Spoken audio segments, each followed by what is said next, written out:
Memphis Wrestling with Randy Hill and special guests.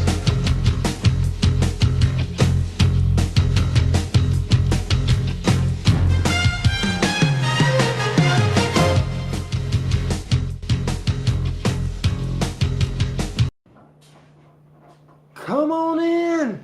Stay for the entire 2 hours, maybe 2 hours plus. Al Tuttle's in the house, Mike's in the house, Andrew's in the house, Terry Jones is in the house. Man, all kinds of people are watching Talking Memphis Wrestling on the 16th today. Thomas, of course, is here, and we appreciate it. Deacon Terry Jones, and this show will be packed as it can be. It is loaded to bear. We're excited, we're fired up, and we're ready to rock and roll on the Randy Hales Facebook. We're also on the Classic Memphis Wrestling YouTube, the Randy Hales YouTube, the Power Pro Wrestling Facebook page, the Hall of Fame Facebook page, all that good stuff. Hey, Frank Seaton. Hey, Jeremy Gibson. BC Collins. We'll be talking a lot about Randy Dandy, Randy West today. PJ in the house. Hey, we got Thomas Lemon, we got Al Tuttle, we got so many people. What we don't have is Michael St. John, and we don't know if Pat will be able to get out of a business dinner to come do the later part of the show. But what we do have is the Assistant Superintendent, Southside School. He is here, and he's fired up, and he's ready to go. Mr. Chris Ellis, and let's go ahead and get your hellos in and get your first takes in. Hello, everybody. It's great to see everybody on this week. Great to be back. I got two first takes. I didn't get to be on after the fourth, so we don't ever do politics on here, and I'm good with that. But I want to say this. We live in the greatest nation in the world, the greatest nation. We get the freedom to come on here and talk about something we love every week and share it with people all over the world. And we are blessed and thankful for that. After recent events, we need to focus on our blessings and how fortunate we are to live in the United States of America and get to have the things we have here. Hello to everybody. Thomas, BC, Frank, Jeremy. I don't want to miss anybody. My second take is Sky Point, the Freebird Terry Gordy, who left us 23 years ago today. I was a big Freebird fan, and Terry's been gone, hard to believe, 23 years. But that's 23 years ago today. That's my first take. Want to start out, Randy, if we could. Go ahead. One of the last graphics up there is 3074, graphic number 3074. If we can put that up there right now, what this is from last night, as this is a part of the All-Star Game festivities. The All-Star Game is tonight. However, last night, the Home Run Challenge, and they had a country music singer, and I hope I do not butcher this name, Ingrid Andress. Ingrid Andress. She is a four-time Grammy award-winning nominee. She is great, but last night in that performance at the Home Run Derby, it was flat out. I hate kicking somebody while they're down, but it was the absolute worst. I think back in the day it was just as bad as Roseanne Barr's rendition of the national anthem, and Roseanne Barr was a comic who was trying to be funny and wasn't. However, I'm thinking, what is Ingrid's position here? What went on? What could have happened? Did she freeze up or what? She posted, Chris, on her social media today, she was intoxicated when she did that performance last night. She apologized to her fans, to baseball fans, to all of baseball, all the players, everybody, and she said that she was in the process of today getting the help she deserves Sometimes, Chris, I know you've never been an addict, and I have been. Sometimes something extreme cause you to try to get help. In my situation, it wasn't rehab. I got my ass out of Nashville, Tennessee, rented a U-Haul because I'd already had my Cadillac repossessed, and I had Whoopi and Randy West help me load up, and this was on a Friday.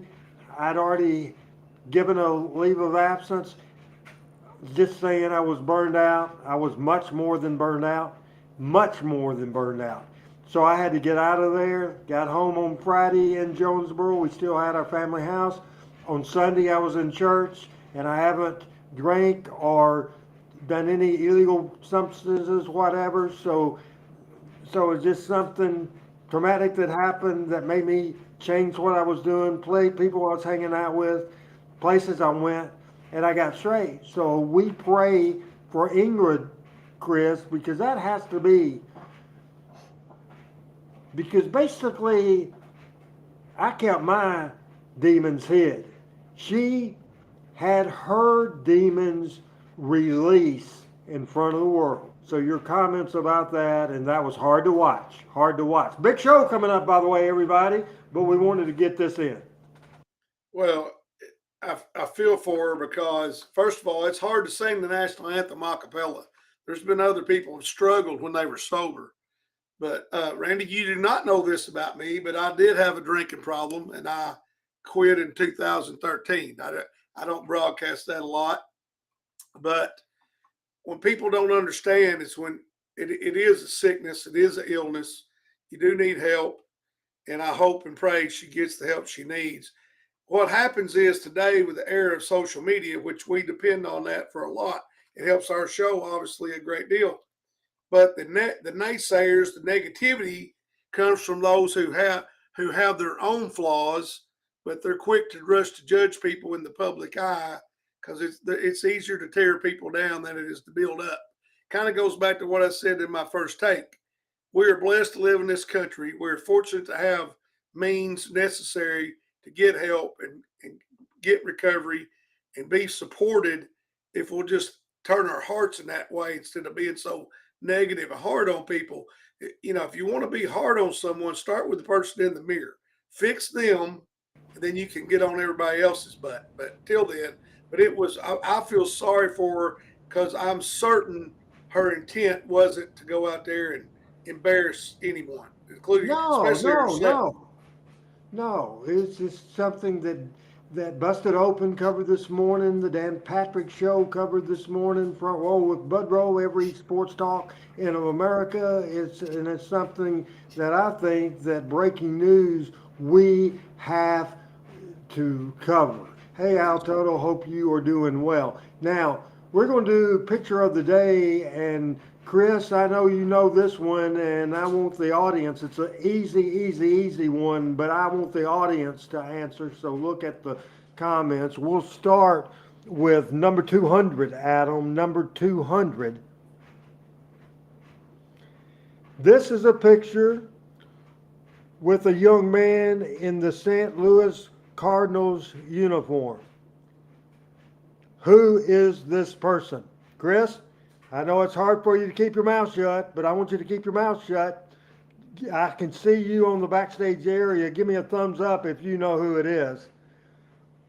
So, people, we are going to be here until I get aggravated. Oh, BC Collins, my friend from the Carolinas, gets it. And we'll show 201 now. We'll show 201 now if we could. And that is the picture right there. And it says that is Randy Poffo.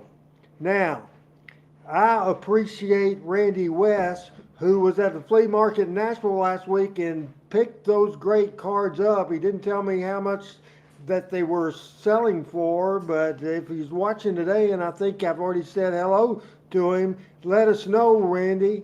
Let us know how much those cards were selling for. I thought it'd be interesting to kind of get up to date. and not quite up to date because we will go to 3068. 3068. Adam and I both happened to see this on Facebook. This is from A Night to Remember. A Night to Remember. And before we go back to that, go to 367 real quick, and then I want you to go back to that one. Go to 367 because that picture was taken in A Night to Remember, a celebration of USWA's wrestling 25th anniversary, and it was a tribute to the fabulous Jackie Fargo. That great drawing by Jerry Lawler, you see that. That's fantastic. You see the parade of legends. You see some of the matches that didn't even happen there, but you saw the best of Memphis match, the Duke and Lawler, the Fabs against Tommy Rich and Doug Gilbert, the USWA Tag Team title match, Rock and Roll Express against PG-13. So we'll go back to the original 368, 3068.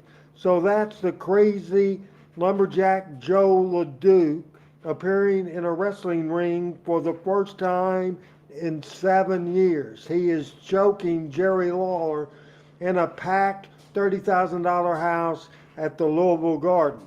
In the background with the Chicago t-shirt is my closest friend, no offense to Chris or Pat or Michael or anybody else, my closest friend, the guy I talk to every single day and have for the last 5 years, every single day. You see Randy West on the apron shooting the match at the Night to Remember.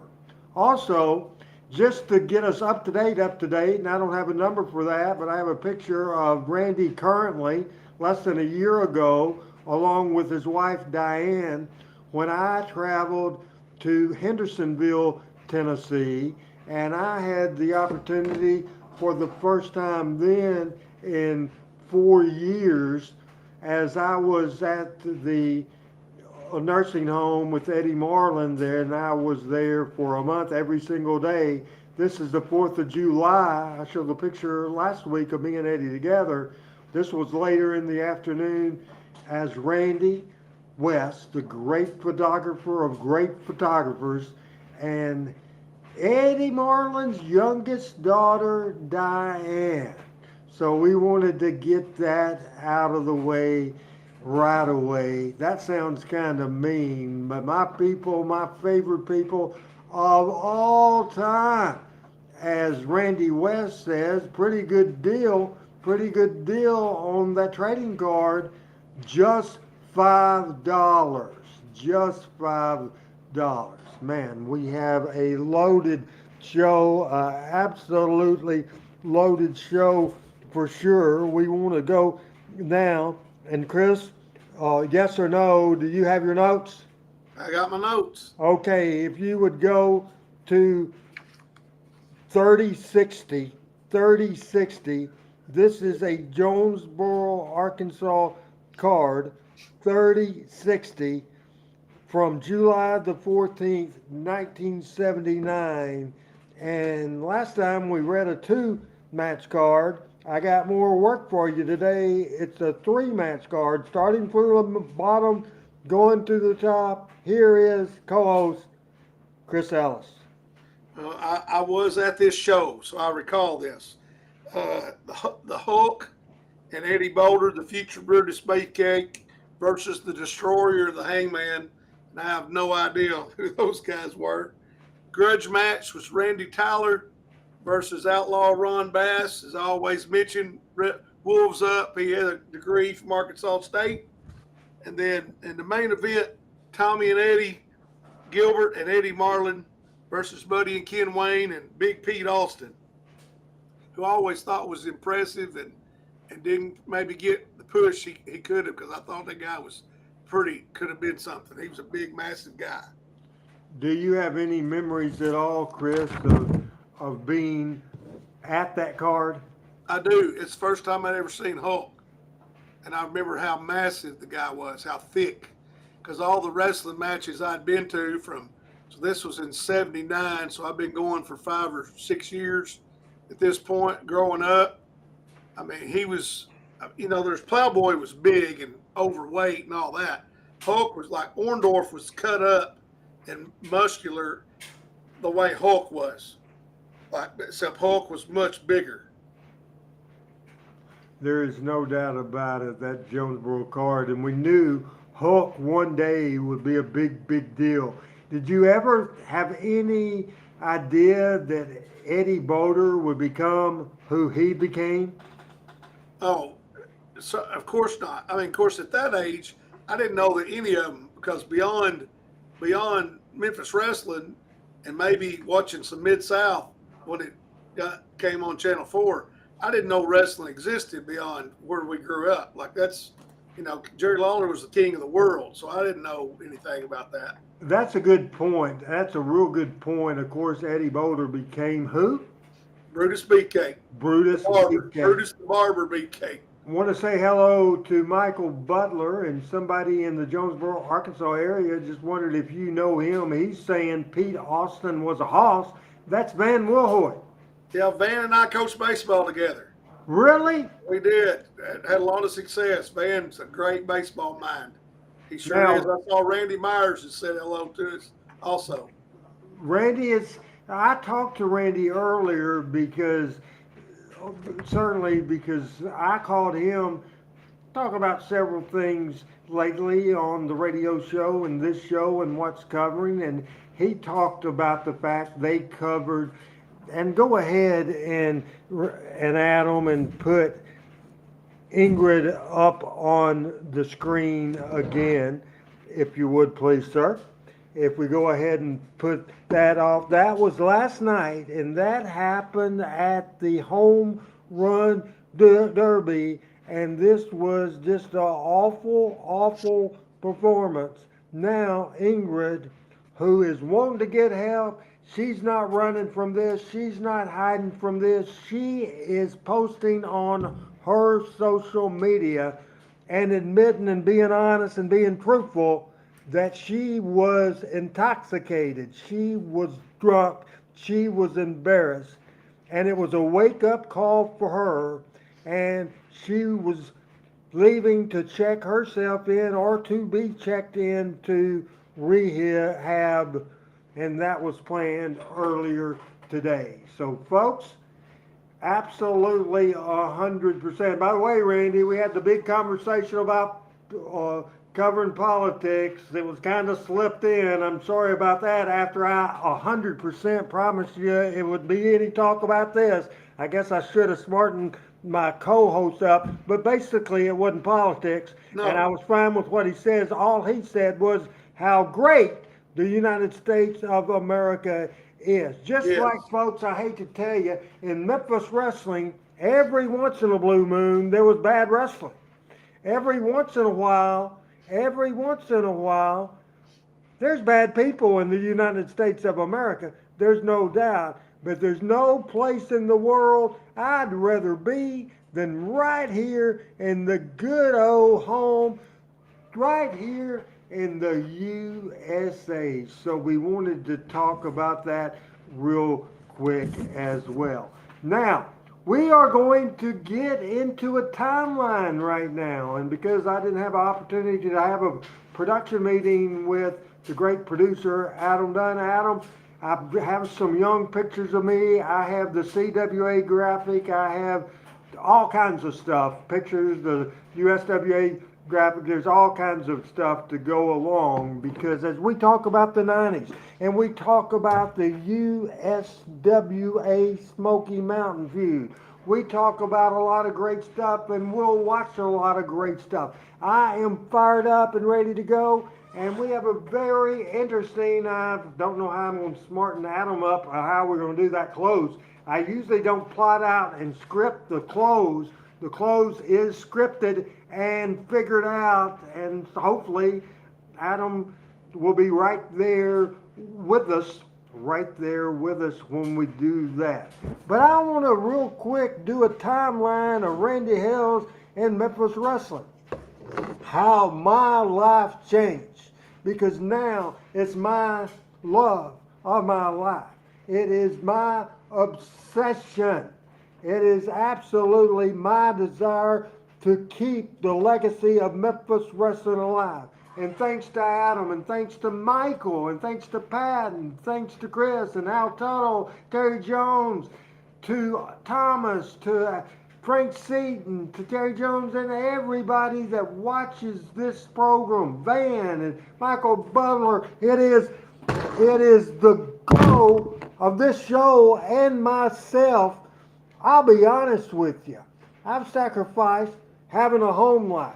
And then by the time that I was done with the wrestling business, by the time I was obsessed with the wrestling business, by the time it was all over for me in the wrestling business, psychology-wise, I was still stuck in this damn business. It's all I thought of. And so I've sacrificed having kids, having a relationship, everything.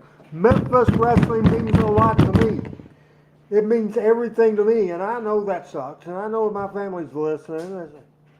It means everything to you. What about us? And I understand that. And it's a flaw. It's a flaw. But it is my love, and it's my obsession since I was 10 years old. There's no doubt about it. And it is my goal, and it's certainly not my dream, because I think they've done it.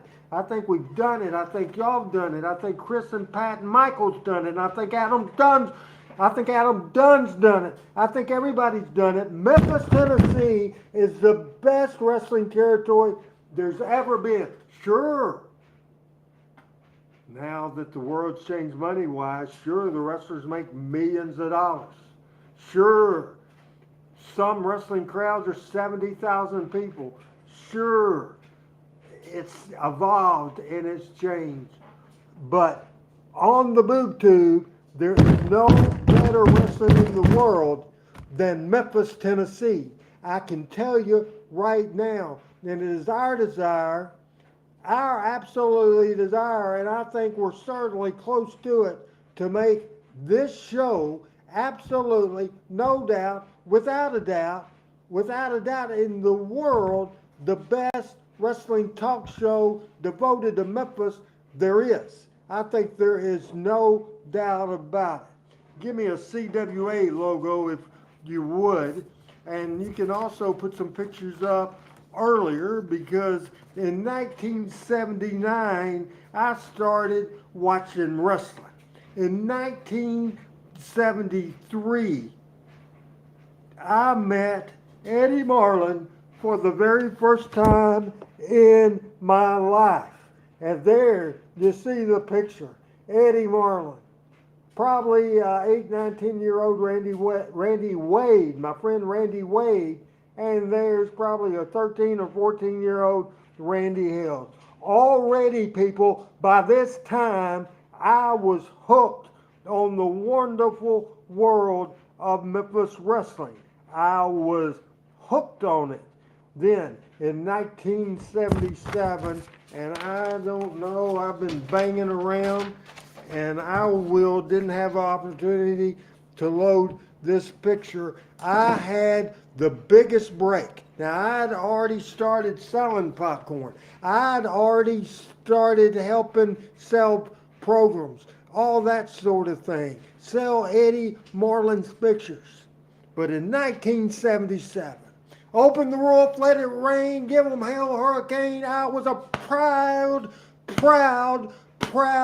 member and student at the home of the Hurricanes, Jonesboro High School. That same year, my freshman year, I got the break that led me to everything. My break that got me right here to this show, talking Memphis wrestling. Talking Memphis wrestling. This was a break. And I don't know if you can sell it. See it. I was 14 years old. I was wearing a geeky looking sweater.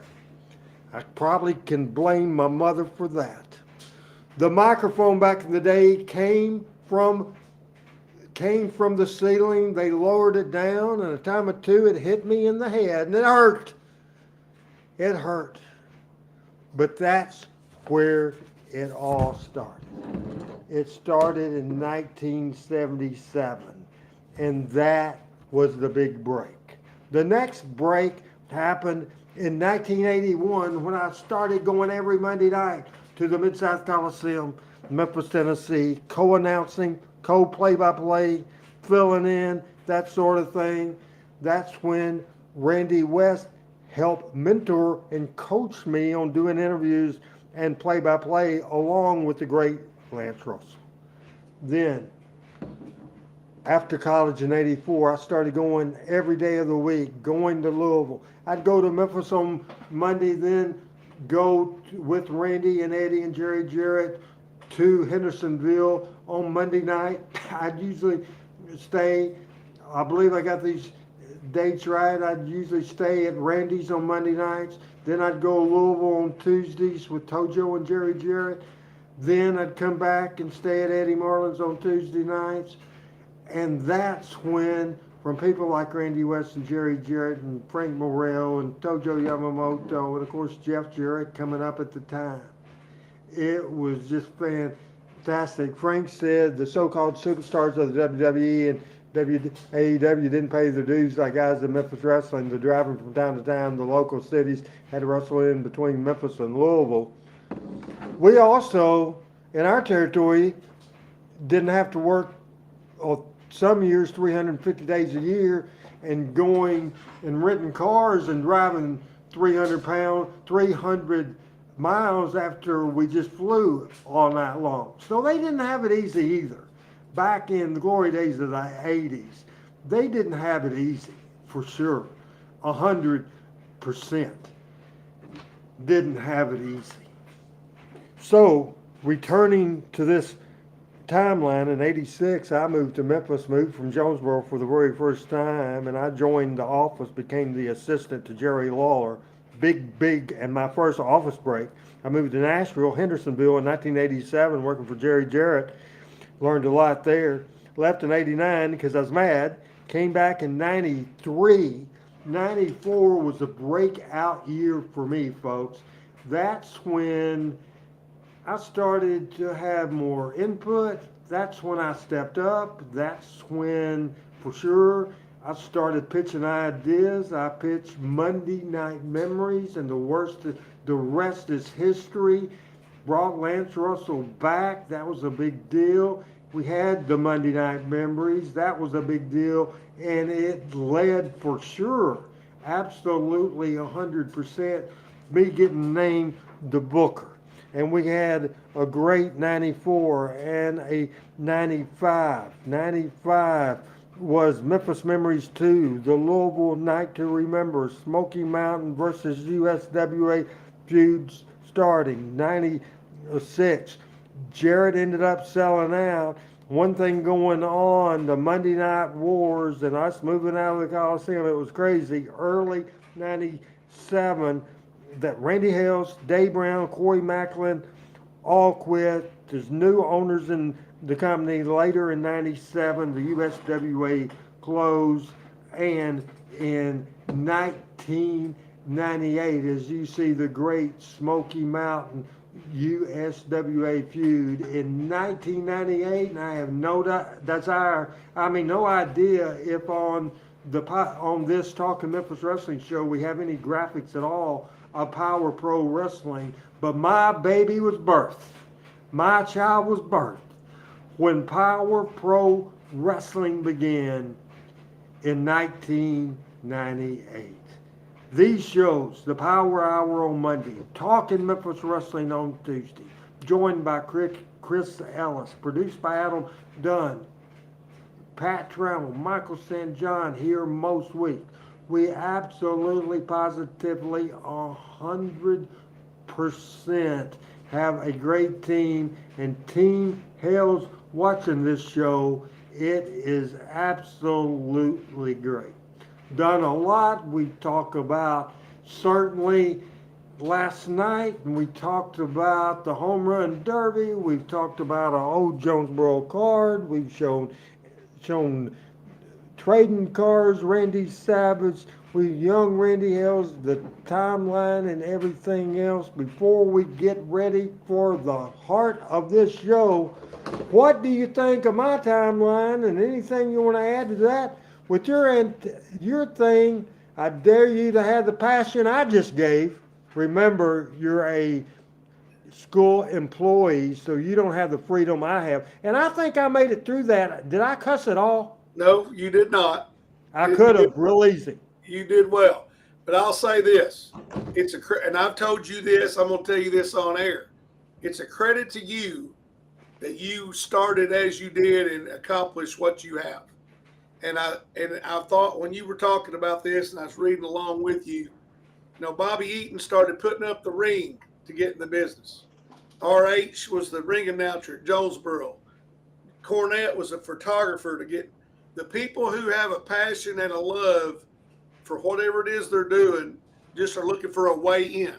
Then once you get the way in, the work ethic, passion, and enthusiasm are going to carry you.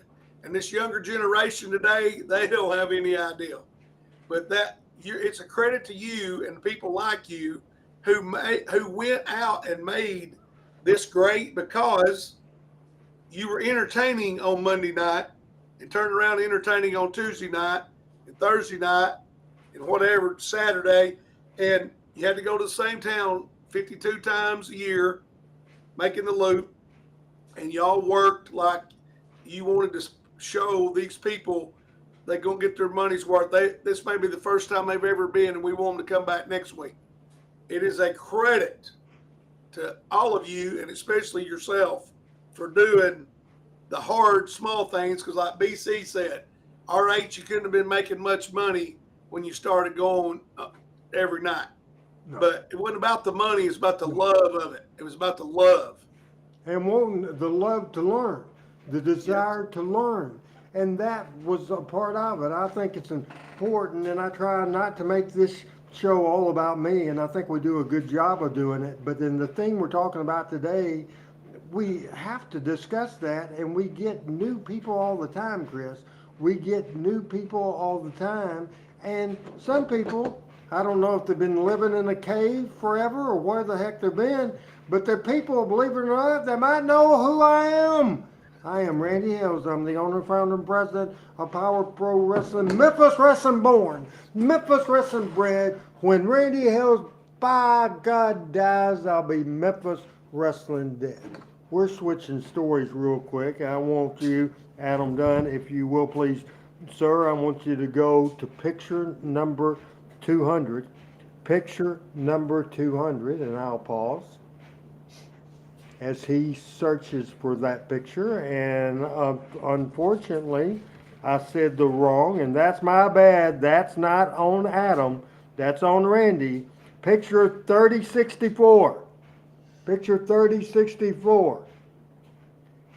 Now I will let you do this one, because I'm sure there's some people out there that can name this wrestler, but we will let you name this wrestler right now.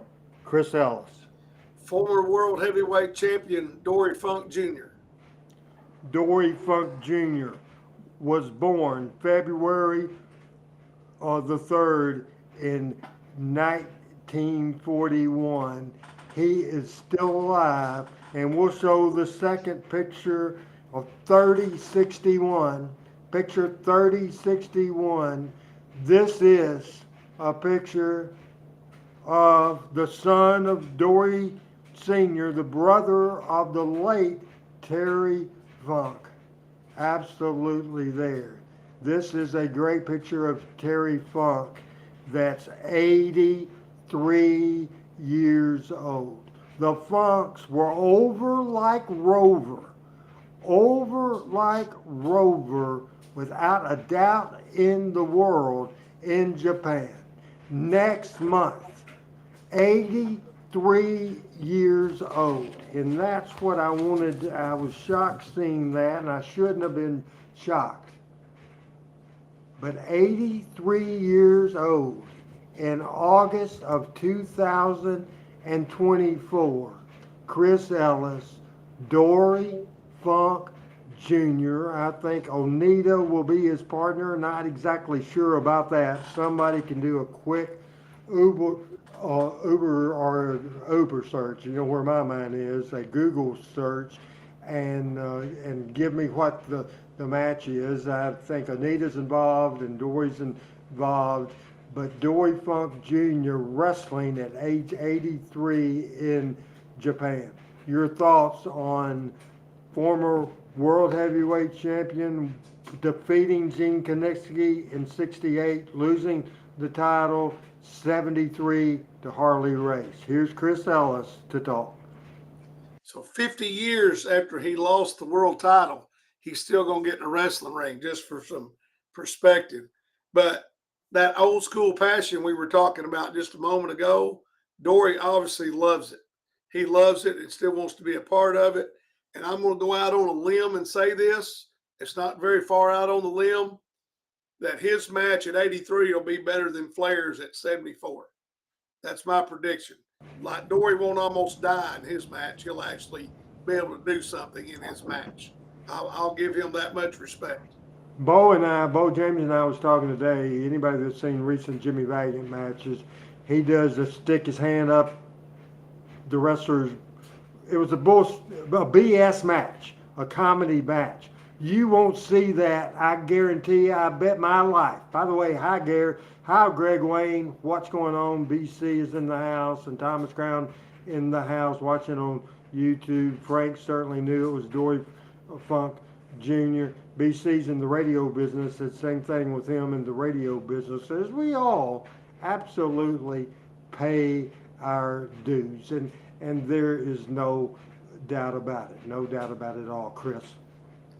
Yeah, I mean, I'm actually excited to see this because I think there's going to be something to it, and you got to give him credit, show him respect, because all those great legends are no longer with us. I mean, Harley's gone, his brother Terry's gone, the great Lou Thez, you mentioned Gene Kiniski, all those people have left us. So that's the last. He's like a generation of his own.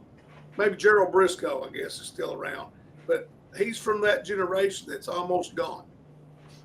About time to watch. And Adam, I don't care what it is. Give us a little transition. I know we don't usually transition 39 minutes.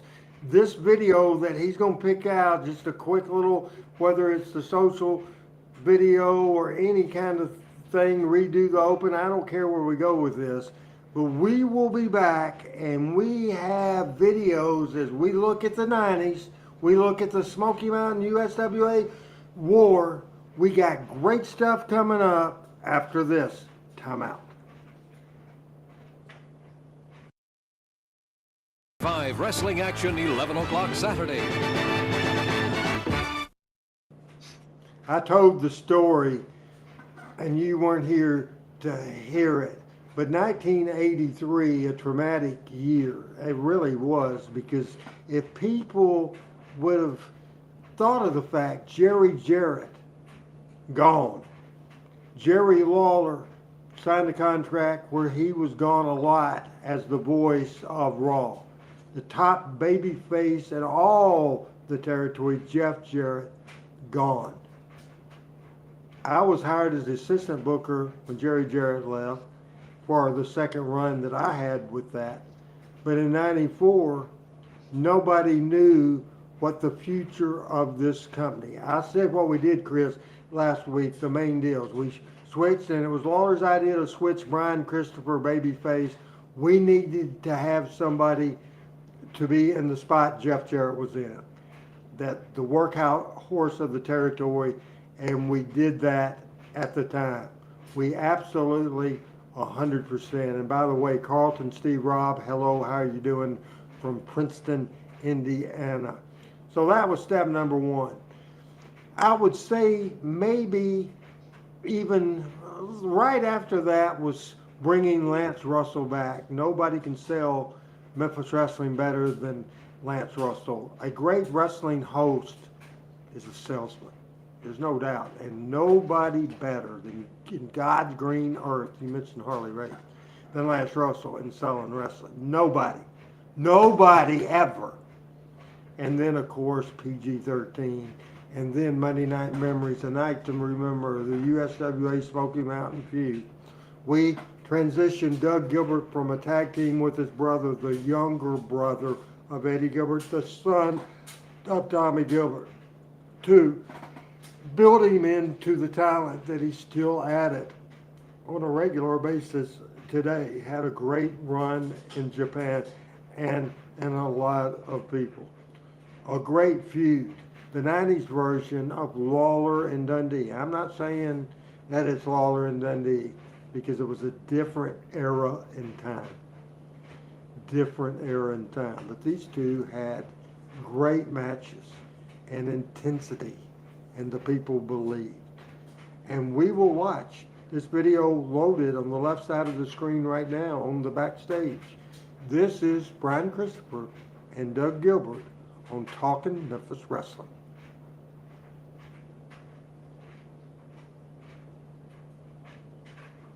And for some reason, I am not having any audio here, and we've had issues like this before, and I have no idea why.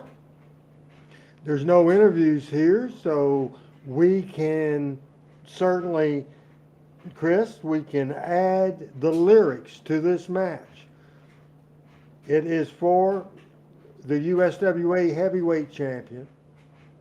Referee, I think, is that Kevin? Kevin, yeah, it's Kevin Lawler, Kevin Christian. So, Randy, I got a question. Because I thought Doug, he worked as the Dark Patriot, and he doesn't look anything like Eddie and Tommy.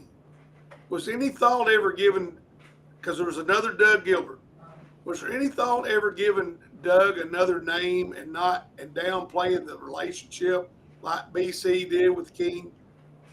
No, because the one thing that was pushing the limit with BC and the King, first of all. But Brian never went to all the towns in the territories. Doug did. Doug was in wrestling magazines with his brother. There's no way you could get away with it with Doug. So no, absolutely 100%, no consideration in any way. Absolutely. Okay. I always thought he was so different than his dad and brother that he might have benefited from that. But I mean, you know far more about that than I. But I always liked Doug. Matter of fact, he was probably my favorite of the three. Yeah, and mine too. And there's a whole lot. Tommy Gilbert was one of my first favorite wrestlers, partners with Eddie Marlin. Then Eddie Gilbert did some great stuff, but the run, Doug, I think Doug, Tommy, PG, Brian, and me, and Lance Russell are the keys to the years 94 and 95. After a year that could have been the most traumatic year, it could have closed it up right there in 94 if we'd have fallen apart, but we didn't fall apart. I would agree. See, that was the years before I left. I left in 95. So this was all that the last couple of years that I was in this part of the world.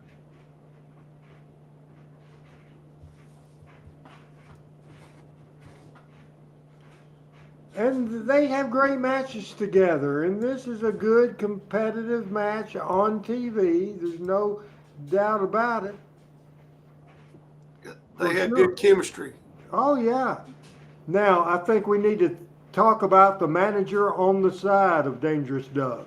And you see the headbutt spot. You read my mind. I actually liked Scott Bowden.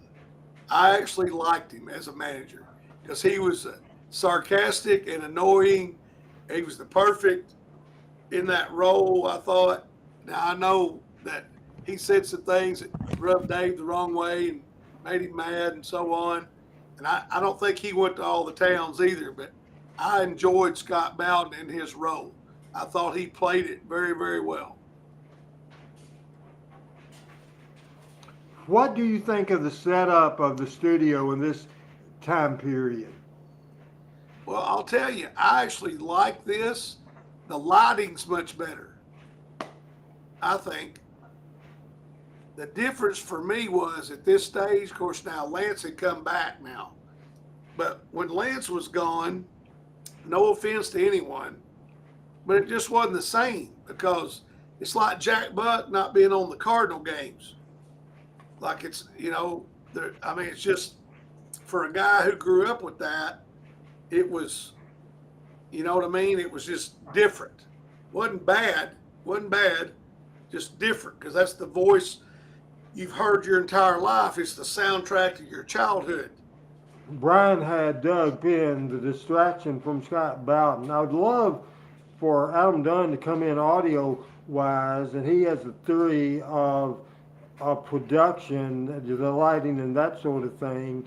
Adam, if you can I know you don't want to pop in camera wise, but if you want to pop in audio wise, talk about production. Real quick, Michael Wade asked, is this still WMC Studios? And the answer is yes, that is still WMC Studios. Yeah, definitely still the WMC Studios. And I would just say to me, the studio went through several different looks, and the TV station, you had several different directors during that time. And to me, I could really tell a difference once James Estes became the director, who worked for WMC and was eventually promoted over the whole news and promotions production department there. But you could tell just the different camera shots, the lighting, and just a lot more the graphics and everything. James, I just think, had a passion and had the knowledge of actually how to make it a little bit better looking television program. And when you talk about too, like even the graphics, it wasn't until James came around that you had continuity with the open, the close, the music, the lower thirds, and just everything that they did just as far as from a television standpoint. I would guess 94, maybe 93, but probably 94, Randy, is when James probably started doing it. Does that sound right? Yeah, I'm with you on that. Okay. And so James would do it all the way from there to the end of USWA. And then James did, would say maybe not quite the whole first year of Power Pro or close to it. Yeah, about there, and we have coming up on about a minute and a half left in this match right here. And I don't know, have any idea, Adam, why we don't have audio on this thing. I asked Chris, certainly, as we see interference there and the big splash, we asked, Chris had mentioned at this point about the talking about the production. What did you? I asked what he thought about the look of the studio at this era. What did you think? So one of the big changes you notice is they put the white curtain back behind the audience. And I think the thought process before was probably to put the dark curtain behind it to kind of not really be able to see the size of the studio. But I think in reality, that kind of hurt it. I think the white curtain there, especially when we're watching this on old VHS tapes, there wasn't quite as much bleeding and as far as like colors bleeding and things like that. And I think it just really made it look and pop out even that much more. And of course, you had on the CWA for years, you had the yellow curtain and the yellow background behind it. And then it went to like the green curtain. And then I think during this time, they have the black curtain behind the announcers. I do and I don't like it as far as like hiding shadows and stuff like that. I liked it. To me, the USWA looked the best probably in late 95 to 97. I think that's when they had better looking ring banners, better looking lights and everything. I didn't like when they got like the mirrors at the entranceway. I just thought that was just Dark. weird to me. I think that was some Burton bullshit. But as far as like everything that James did with the cameras and stuff, and then Power Pro was a whole different look. I really liked how it looked, and again, it was just brighter. I think that was one of the big things. A lot of those old, like USWA 90 to 92, 93, if you watch them, they're just dark. and they just don't stick out as well. They're just very plain Jane looking. And I think, like I said, once James kind of took that over, I think you can kind of feel his influence on how the studio looks as well as how the show is produced overall, and the graphics and the continuity with the music and everything. It made for a better television show. Yeah, as I was watching that, it just looked very good. Thank you, Adams. Be on standby. Obviously, we're short today. Chris is fired up and ready to go today. We want to go, and as we talk about 94, item number one, hiring Lance Russell, bringing him back. The success of Monday Night Memories, naming me Booker.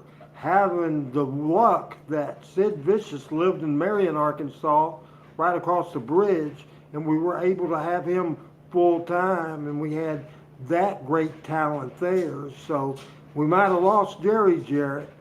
What we got in me, I'm not saying that my overall body is work can touch Jerry Jarrett. However, I can absolutely tell you, Jerry Jarrett wouldn't have had the success that we did in 94 and 95. Would not have happened. He had a hell of a resume, and he was great. But at that point, he would have gone with what he always went, and I went with new. And a different vision, a brand new vision. We brought older people back, as in the fans, and made newer ones. It was exciting thing. Sid was a big part of it. Be on the edge of your seat, because if we don't have audio here, we got to cover that too, Chris. Got to cover that too. And if we don't have audio, if Adam can give me messages on anything we can do. We about didn't get on the air today, Chris. I mean, as you know, I couldn't hear you. It was crazy. I couldn't hear anything. It was nuts. And we're going to watch a video right now.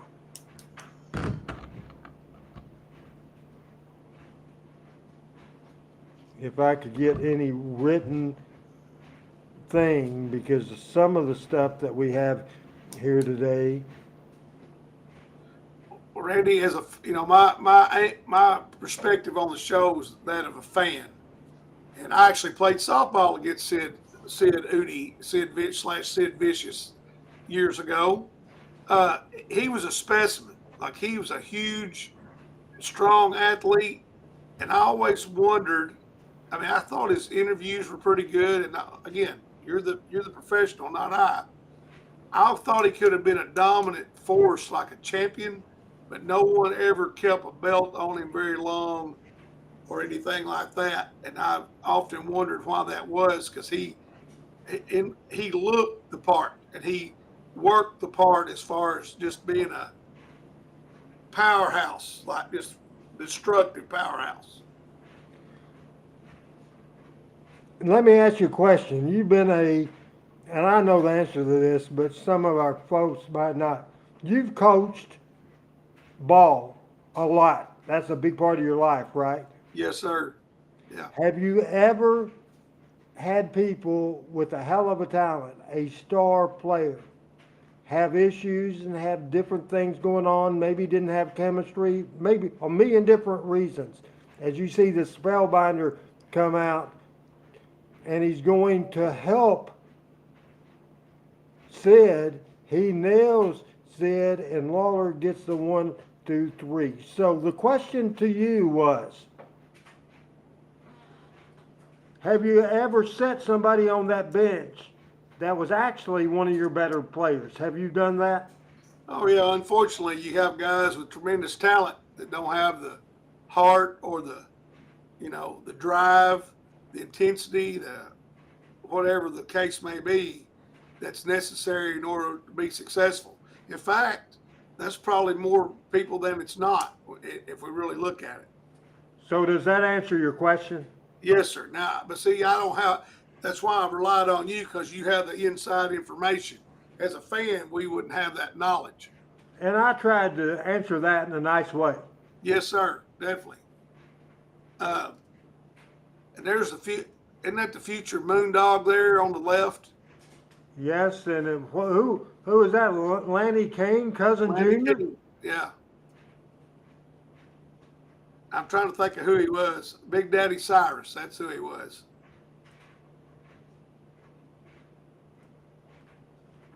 And there you see that situation at all. I'm kind of waiting, I guess, Adam, if you don't have any option, any troubleshooting option, you can tell me what to do. Is that's two videos in a row, and we've never had that happen as we come out of that video right now. So, Doug Gilbert and Brian Christopher. Then, as we come out of this video right now, and we have certainly Sid Viscous coming into the territory. We have Lance Russell back into the territory. So, do you see the plan? Do you see what was going on after everybody left and the building blocks started happening in '94? You see what's going on, correct? Oh yeah, and I think y'all's plan was excellent. You had a good process working. You had some old blended with some new. Someone mentioned that on here, that you blended the both together and had success, and that's a great way to. I mean, you have to evolve. You either evolve and get better, or you die. And you were smart enough and had the foresight to evolve, and it was to your credit and your benefit. Okay, so we are going to try again, because let me just put this on April the 11th, and let's go ahead, Adam, and put that graphic up there of a night to remember again. As this is where the Smoky Mountain USWA, the seeds of that started that night on April the 11th on a Sunday at the Louisville Gardens in Louisville, Kentucky, with a night to remember. And it was a very, very important night in Memphis wrestling, because we're just having technical issues, and I was thinking that Adam was not hearing the instructions, and about the time I clicked that off, it came back on. So that kind of explained that we are having technical problems as well. Adam, if you will, just any random graphic we have, see if anything's working graphic wise. Certainly we don't have signs, so we have that. Maybe look at one of the Dory Funk Jr. picture that has worked earlier. The USWA banner is there. This is Talking Memphis Wrestling. Randy Hales, Pat Ramble, and Adam Dunn. Right along ringside, all ready to go.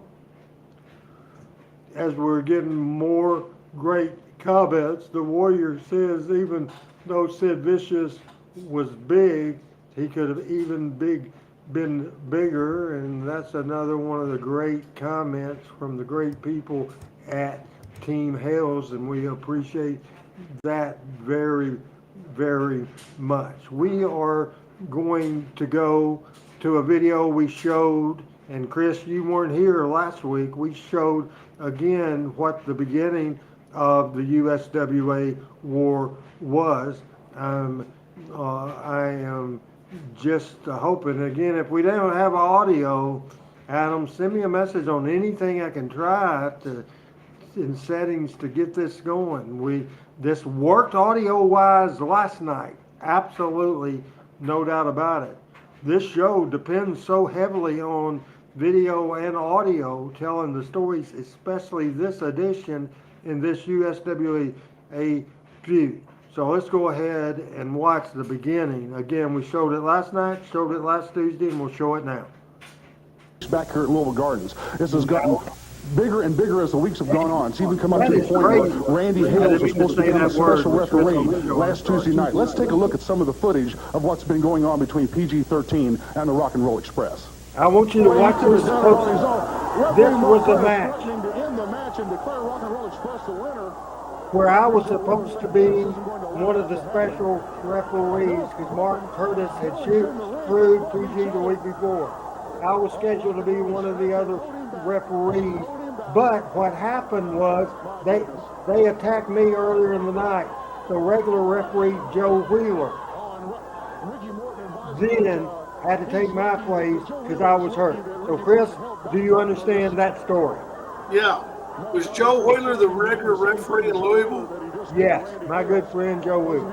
Yeah, I've never seen or heard of Joe before tonight. So I was curious. This is a Louisville feed, so we would show in Memphis, we would show how it happened in Memphis, and certainly in Louisville, we would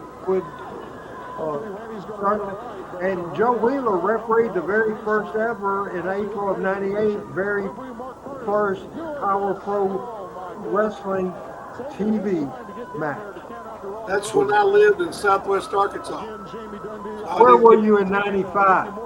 In '95, I was at Walnut Ridge until July, then I left. And I was gone from '95 to '02. All my Power Pro stuff has been stuff I've watched on my own since I came back. Now watch the story we're telling here. The cheating heel referee and the babyface referee Joe Wheeler is getting. So I can see Van's comment. Can you lose out on the USWA bug so I can see that comment? As Van has a question, what happened to Ricky Morton during the USWA Smoky Mountain feud? He was there in the beginning, then Buddy Landale and others took his place. I've told that story again, and we will show this as we come out. After we come out of this match, because I really want to see Chris to see the story of the match. Go ahead, Chris. Again, Robert Gibson throwing the Iceman into the ring. I think this was. Back into Ricky Morton. Rock and Roll Express. G was hot for you guys. And then Ricky and Robert were considered hometown kids who'd made good. It's almost like history repeating itself. Ricky and Robert were young, smaller in stature people that started together as a team in Memphis, went on to big things. It's almost like PG kind of following that same process in this era. And you can tell how everybody, and Adam, we're good to see that bug now. If you want to put the bug back up there, that's fine. As this is a classic story between the two referees. That even though the match is good, the story of the match is the referee. And this is just great wrestling. Look at Mark. We always talk about the storytelling. You're telling the story. Mark was counting slow, and with PG had the pin attempt. Joe was counting normal, not fast count, normal, and then they get into the argument. So it's easy to understand that story. One referee's cheating and one's not. Right. Real simple. I've been in basketball games refereeing when people thought that was happening. Thought it was happening. I'm going to add thought. No, it wasn't. Thought. So Mark's counting fast. Robert Gibson with the Iceman down in the ring. The Iceman trying to work his way back.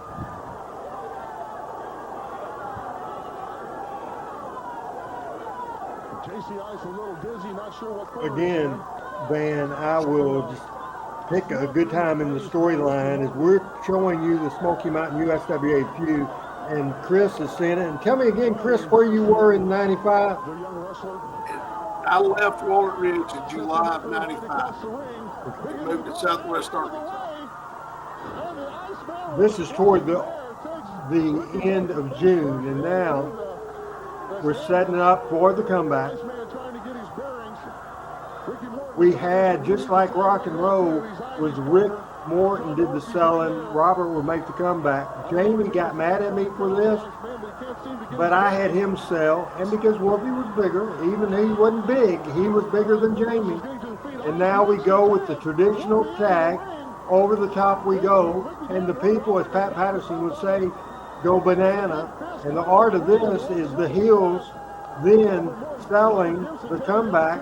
Jamie blows back in and it goes crazy, and the referee is down and is bumped. Rick Morton gets the chain, and we'll pick up the Dean Hill announcing. Whoopi ducks the chain, has the chain now, Joe Wheeler from the USWA down, Whoopi with the chain. Mark Curtis sees it. Listen to the commentary. Mark Curtis is ignored. He's got a hubcap. Oh, Mark Curtis has taken the hubcap over Sir Whoopi D and counts him out. Ladies and gentlemen, the winners of the match, still World Tag and now USWA Tag Team Champions, Ricky Morton, Robert Gibson, the Rock and Roll Express, now have both of the belts. Again, the Rock and Roll Express taking the belts in a match where referee Mark Curtis played more than a casual part in it. Appeared to everyone here at the Gardens, Mark took the hubcap. Ice just found out about it, and he's dragging him into the ring. Referee Joe Wheeler obviously had enough, but Mark's interference is not intervening. Mark Curtis takes the big backdrop. Rock and Roll Express into the ring area. Oh, sends Whoopi over the top rope. Oh, now they're attacking referee Joe Wheeler. Again, they've got Joe Wheeler over in the corner. They've done sent PG-13 out.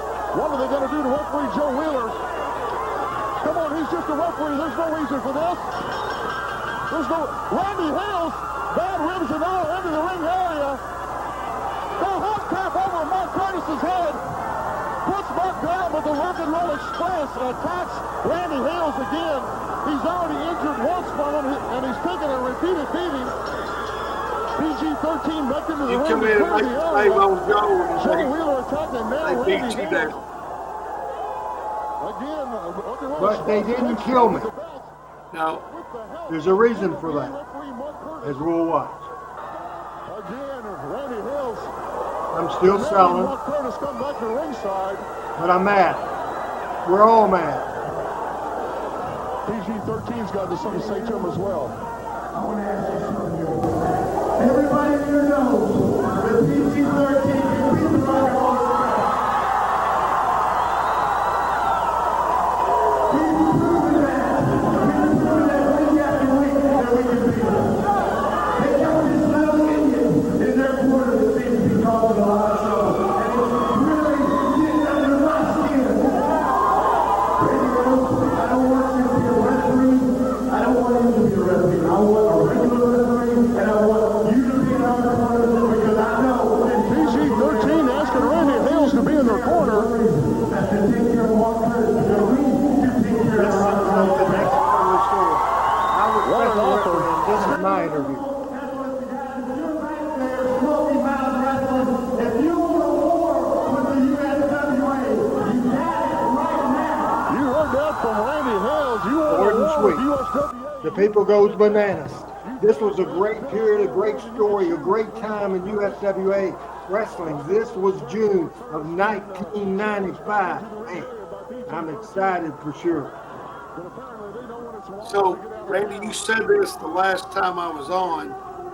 Louisville was the biggest drawing town at this point, right? Like y'all were doing really well in Louisville. It started June the 11th of 95. This was back on a Tuesday, probably June the 20th actually is when this match was doing real well here. And by the end of the summer, we were rocking and rolling. By the way, Pat sent me a message at 7:40, said maybe 15 or 20 minutes, and it's been longer than that as well. So as somebody that I don't think you've seen much of this, but as you're seeing the story as it started with PG and the Rock and Roll. I think you were here a couple of weeks ago when we showed that match, and PG won, and the night you'll remember, the biggest crowd in Louisville in maybe 10 years. And PG, the underdogs, they beat the established guys. The established guys at the end of the match switched heels. Then Mark Curtis, the return match, from Smoky Mountain, screwed, as the special NWA representative, screwed PG. Then I booked myself to be the other referee because after he screwed him, I came out to the ring, cut a promo, and said, I'll be in there right with you, and you won't do that crap with me there. Then earlier in the night, he called me to the ring. The Rock and Roll came out, and I was hurt with my ribs, and that's why I drove Wheeler. Then you saw what happened. I had to come out because they were about to kill Joe, and I came out, and then I got down, and then quickly the Rock and Roll were run off, and we set it up to me be in the corner. It's storytelling, and I'll let you have 45 seconds to a minute as I find the next piece of the puzzle that we'll see. Well, I think that the storytelling for the people who love wrestling, we always talk about it's entertainment, but episodic TV is everybody watches it in some form or fashion. Be it my grandmother watching soap operas or nowadays people watch Yellowstone. Well, back in our time, Memphis wrestling was the best episodic TV on. And you related to the characters, you identified with them. And then for me, like I'd never seen Ricky and Robert work heel ever. They'd never been a heel in my memory. So for them to be the heels was when they turned heel that was a shock. And then, you know, for like obviously knowing you since I was a kid, you're in the ring getting involved. That we didn't really see that out of you prior to this stage of your career. Eddie Marlin did that. Jerry Jarrett did that. But you started getting involved in these things, you know. So that made it more personal to me because, hey, somebody I know is involved in this story. And they were all gone. Now, what's important too, as I said earlier in the show, and we're talking now about telling stories. No better person to do that is Lance Russell. Now, I'm not going to set up this deal. I'm just going to tell you the video we're going to show is from the Memphis TV show, but they switched to a video, and that video in Memphis was the Memphis match. In Louisville, it was the Louisville match. And that was a match with me in the corner, Mark Curtis in the other corner, and we're going to watch that now. We may go a little late, then we'll make decisions on who can stay and who can go as far as Adam and Chris and all that. We just want to go as far as long as we can without going all night long. But hopefully, cross your fingers that we have audio on this situation. And it turned into a series of matches with Listen to Rock Lance. and Roll Express from Once Smoky we come out Mountain, of the this, NWA Lance, World Tag right. Champs, and PG-13, because PG-13, you were here to see him from the very beginning. Yeah. Both of us were here to see Rock and Roll Express and Ricky Morton and Robert Gibson. We knew them when they were just kids running around. They're both second-generation wrestling families. A couple of kids who molded into one of the finest tag teams ever. Absolutely work as a team like nobody I've ever seen before, and that's the reason they've been able to hold the world title. Something happened on the way to the bank, as they say. Rock and Roll Express, and we've got a theory which we'll save and tell you a little bit later about what happened on it with PG-13 and everybody else. But right now, Let's what we come out want of you that to real do is quick, go back Adam. with us. Randy Hales, I don't think it's any secret. Randy has been like a son. All right, and Chris and Adam, both of you can come on. And I'd like for Adam to speak to this at first. We were doing serious stuff, real serious stuff.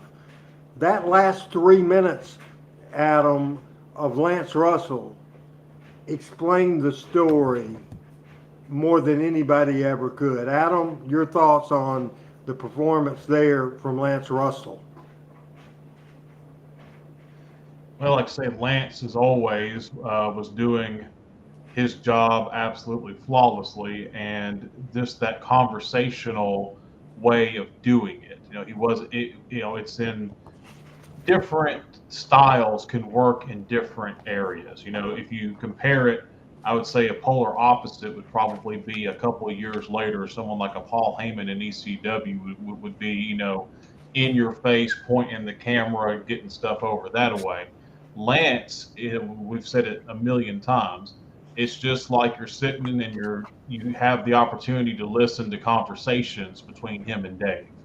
And Lance was always, and Dave as well, was always presented and protected in such a way that they didn't come off as biased, they didn't come off as uninformed or anything like that. So you felt like you were listening to someone who was speaking intelligibly, speaking with knowledge firsthand of the situation, and just, conversationally speaking and giving you insight into what was going on, almost in a way to where you didn't even realize. Like, you could feel somebody like a Paulie or someone cutting a promo on you to get something over.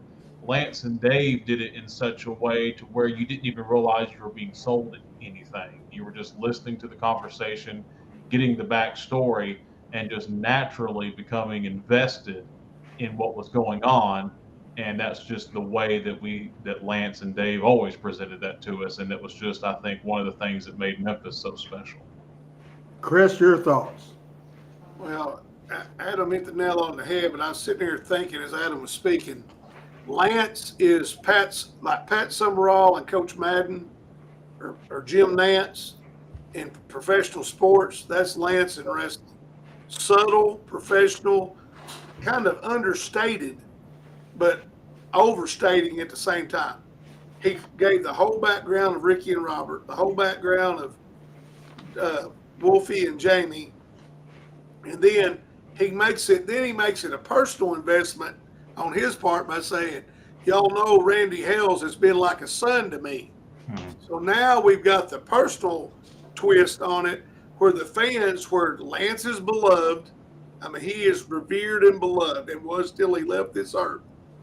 The fans automatically, they're on Randy, they're backing Randy right now. As soon as Lance said, like my son, they're all invested. Personal investment, and it's just calm, subtle conversation. And he had the credibility, even if we wouldn't have got along, they'd have still believed Lance. And we did get along and did have a great relationship. And we'll see what comes next. Yeah, I've known him since he's 10 years old. He's a guy that's always wanted to be in wrestling, and I have a very special place for anybody who works that hard. He was in the corner of PG-13. Here's a young team, brash, no question about it. Folks love him because they can go out and tell you what they're going to do, and they get the job done. Against Rock and Roll Express with Mark Curtis, who bears the handle of the senior referee for Smoky Mountain Wrestling. And that's something that's a misnomer, to say the least. You take a look and tell me. Watch. They're going to run them together. Looks like they're the switch. And the Summers. JCS on a sunset flip. Winners and USWA Tag Team Champions, PG-13. Again, they're taking the spur. The Randy Hales is bleeding in the ring. Mark Curtis taking the opportunity to come off the top rope. And good referee Joe Wheeler, the Iceman, just regained his composure. Out of control, ladies and gentlemen. I don't understand this, but this is getting totally out of control. They are ripping Randy Hales' clothes off of him. They are attacking him. They got the blood is flowing from Randy Hales. Now Joe Wheeler gets one as well. This is riot level right here. I don't understand riot. The people from the bleachers have come down to the floor. People are invading. The Hills were worried in the ring.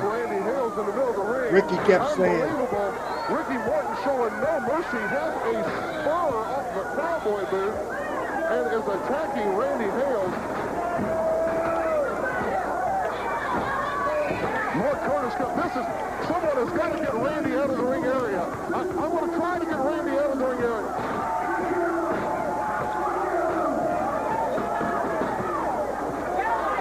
watch how Randy rests. Randy, let us know if you're still watching.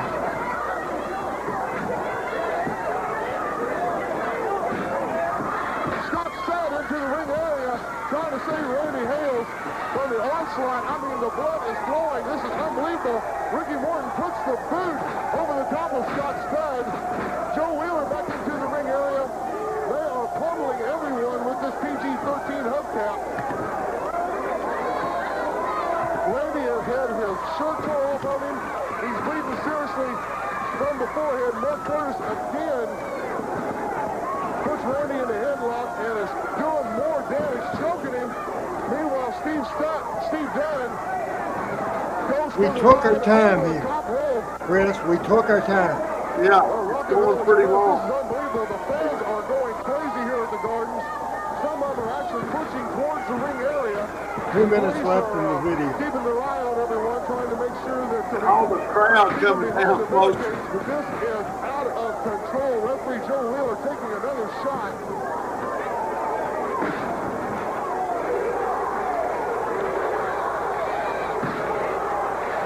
The crowd beckoning for someone else to come from the back. Randy's going to try to get Randy. This is the feud from Lawler, I believe, Adam, on channel 41 or channel 40. I'm not positive. 40, 41. It's been a long time ago. Probably 41. Keeping me at bay as well. They're trying to get Randy, I got a question. Is it difficult for Ricky and Robert to do all this that they've not done in their career? Robert Gibson. They're just so good, they can just. Yeah, because they've been on the receiving end with the Midnight Express and so many other teams. No, it wasn't hard. Now here comes reinforcement. My goodness, Roll Express takes the way out. Again, the Rock and Roll Express. Ricky Morton saying something to the crowd. And here's how you sell a angle. We didn't ask for them to come. First aid from the Louisville Gardens came to the ring. We did not ask for that. Watch these still shots. Excellent job of producing. Listen to Lance. Randy looked like Dave. He absolutely had been in a horrible car wreck. He was just, well, you saw the amount of excessive beating the Rock and Roll Express and Mark Curtis in particular. And one of the things that's how, my friend, you draw money in the wrestling business, especially Memphis wrestling. That was good stuff. That was awesome. And I'll let you comment why I load another tape. Randy, that was awesome. And if you ask anybody in there, they thought they killed you or damn near did anyway. I mean, you took a brutal beating. And so, I mean, they got to come back next week. They got to. They're talking about it on the way home from the arena. They're talking about it. Man, I can't wait till next week. I can't wait to see the TV show Saturday. I can't wait. I mean, you got them hooked for the TV and the live show the next time. They're all on the edge of their seat. Can't wait to see how it turns out. So I was down in the dressing room, and I think PG was doctoring themselves, and Frank Morrell, who I'd ridden to the show, to the matches with Whoopi and Frank, and Frank was in the room, old timer, and he was doctoring me up and that sort of thing. And so also all of a sudden, this was downstairs in a basement area where we dressed, and there was separate dressing rooms. There was two big main locker rooms, and there was some private dressing rooms. One of them I used as an office, and I was in my room. Pat or Frank Morrell, the referee, usually dressed in my room, and he was helping me out. Somebody yelled, because even the police wasn't allowed to come downstairs. Randy Hills, this is Officer. I think it was Dean Hill at the announcer, but I think it was somebody else. I think it was whoever took, because Dean was the announcer, but it was an on-duty officer, and said, "Can I come downstairs?" And so then I hear everybody in the dressing room, kayfabe. Back then, folks, you would kayfabe the police. You really were. So anybody was where they shouldn't be, they got to where they should be. And then Frank went out and met and said, Randy's over here. And so I was there, and I was selling a Spirit of 76 with the towel and bandage in my head. And he said, Randy, we have problems. I said, what's the problems? He said, the alley. We parked behind the building in an alley. He said, there's probably 700 people in the alley, and they all say they're going to kill the Rock and Roll Express. Wow. And I said, we do have a problem. There is a Houston, we got a problem, but it was Louisville, we got a problem. So I said, let's do this. I said, go over there and tell the Rock and Roll Express that I said this. I wasn't going to let them see me talk to the Rock and Roll Express. And I said, go talk to the Rock and Roll and talk to Mark Curtis and just say these words. Say, this is coming from the office. I didn't even tell him to say that it's coming from me, even though he was hearing it from me. I said, I didn't want them to know. I was smartening up that they got me. I said, I don't want these guys killed, the no good son of a bitches. I don't want them killed, so this is what we'll do. Let's go over there. I said, offer to go to the front of the building, because nobody's at the front of the building, right? And he's checked on his intercom or in his walkie-talkie and said, how's the traffic out front? Oh, nobody, dead as hell. And I said, okay. So send a police car around there. They'll go out the front door of the thing right into the police car and go to the liquor store on Division Street or whatever the street was. I don't even remember. It's been 30 years ago. And I said, take them there. I said, tell Ricky to give you his keys. And say, so they'll get in the police car will go to the liquor store. A policeman will then, with other policemen involved, go outside armed with guns. I wasn't going to tell them Rick and Robert had guns too. I wasn't going to throw that out there. And I had a gun too, and I wasn't going to say that. But we were all armed because we knew the heat. Right. So I said, go out there, and when they see, I say, just take off the car and say, we don't want the car destroyed, and there is a secure room down there. We're taking the car to lock up, and we'll come get the Rock and Roll who's in a secure area in the building, and we'll come get them tomorrow and take them to the car. In the meantime, everybody left then, so they bought the story. The policeman took Ricky's car to the liquor store, dropped the car off, Rock and Roll got out, got in the car, and got back to Nashville. That's the length we went. And that's how that story played. So your comments to that before we get in another video, and I got to go to the little boys' room, so talk for sure until you see me come back, okay? All right. Well, what I would say is, when I noticed a comment from PJ on here, the fans were dead serious for their wrestling. And back in that era, people thought it was real. And sadly, a lot of that's gone today because we've talked about it in the past. You wouldn't have shows like this that talked about behind the scenes. You wouldn't smarten people up to it and all that. And as a fan that grew up that way, to me, it was a lot more fun because I wasn't trying to figure out the magic trick. I just accepted it for what it was. I wasn't trying to figure out why the magician levitates. How does he do that? I wasn't trying to figure all that out back then. You thought they were legitimately trying to kill RH, and then the fans were legitimately trying to kill them. And you hear the stories of the old timers that got cut with knives on the way to the ring or coming back from the ring. Or I've heard Cornette talk about being in Louisiana and them having to fight their way to the dressing room. We've seen videos of people fighting their way to the back at the Mid-South Coliseum when Otto and Ridge cut Lawler's hair. This is no different.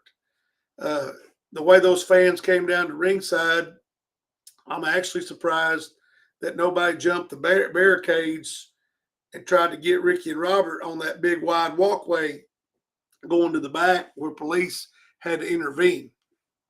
So the fact that people believed and really bought it is what it was all about. And it made it more fun and enjoyable because, like I said earlier, you're on the edge of your seat, or you can't wait till the next time to see how it's all going to play out. Thanks for covering for me. Hello to Mike and the Crazy Gal, my great buddy.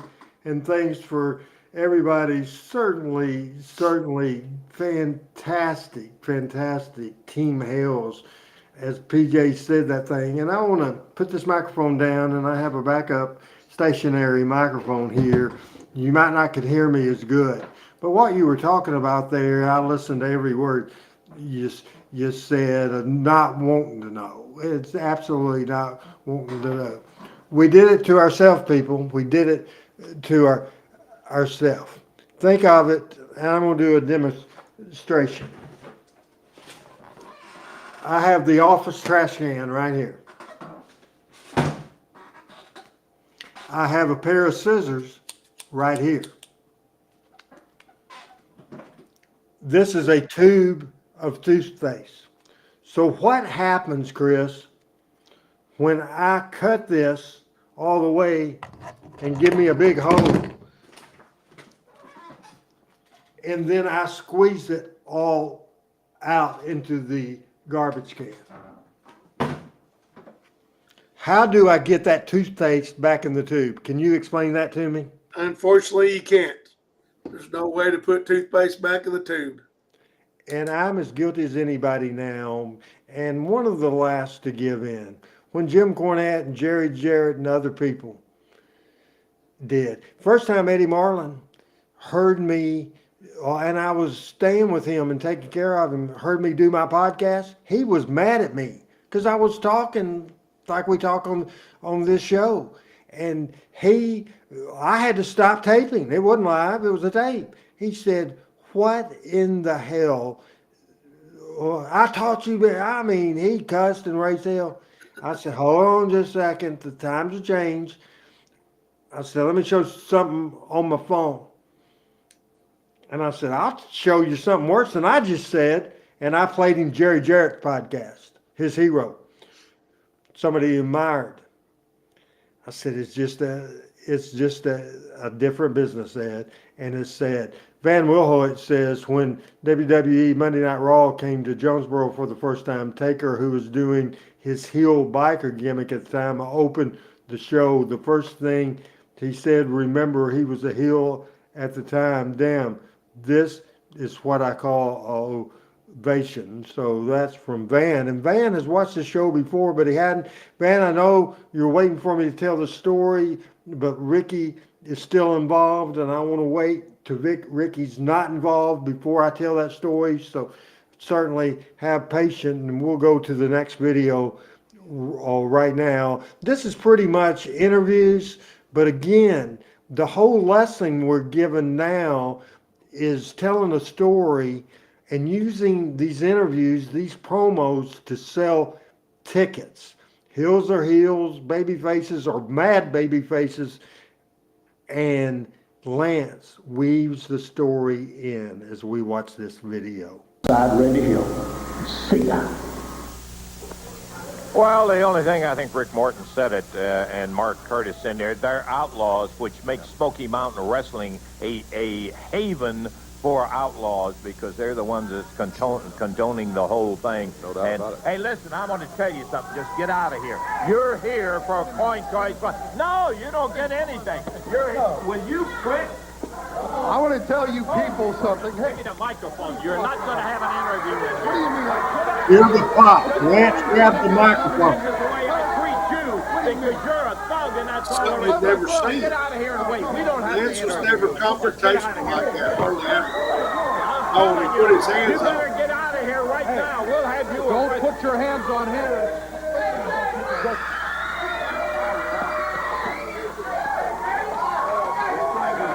Now listen to this baby face selling. You hear the crowd screaming, Viscous great. Listen to this interview. Well, look at you guys, for crying out loud. They took that spur, they took boots, beat you guys. We've done a lot of talking. By the way, Randy is out of the hospital, and he's doing okay, but not as good as we would like. And you guys are back and ready and talking Texas Tornado death. Yeah, that's right. And, you know, I'd like to just say something about Randy there. You know, a lot of people, they watch Randy come out on this television show, and they think all Randy is just the big, tall, skinny guy that comes out here and runs people off and finds them and, you know, gets shoved down occasionally maybe or something like that. But there's another side that you know and that he knows, and that is one of the nicest guys I've ever met in my whole life, man, in my whole life. Randy Hales will give you the shirt off of his back if he likes you. Now, see, when JC and myself, when we go out there and we get busted open, it's a little different, man. You know, we kind of expect to get hurt. We expect things like that to happen to us. But when you see Randy Hales laying there in a puddle of blood, man, you can't help but to feel sorry for the guy. I ended up taking him to the hospital. As you know there, they said his blood pressure had dropped 30 points. Man, you know, the guy could have hemorrhaged. He could have, you know, did anything. This guy helps everybody in this company, man. He works 24 hours a day, 7 days a week, for all of us here that work for this company. He dedicates his life to professional wrestling. His phone's ringing off the wall all day long. He eats, breathes, sleeps professional wrestling.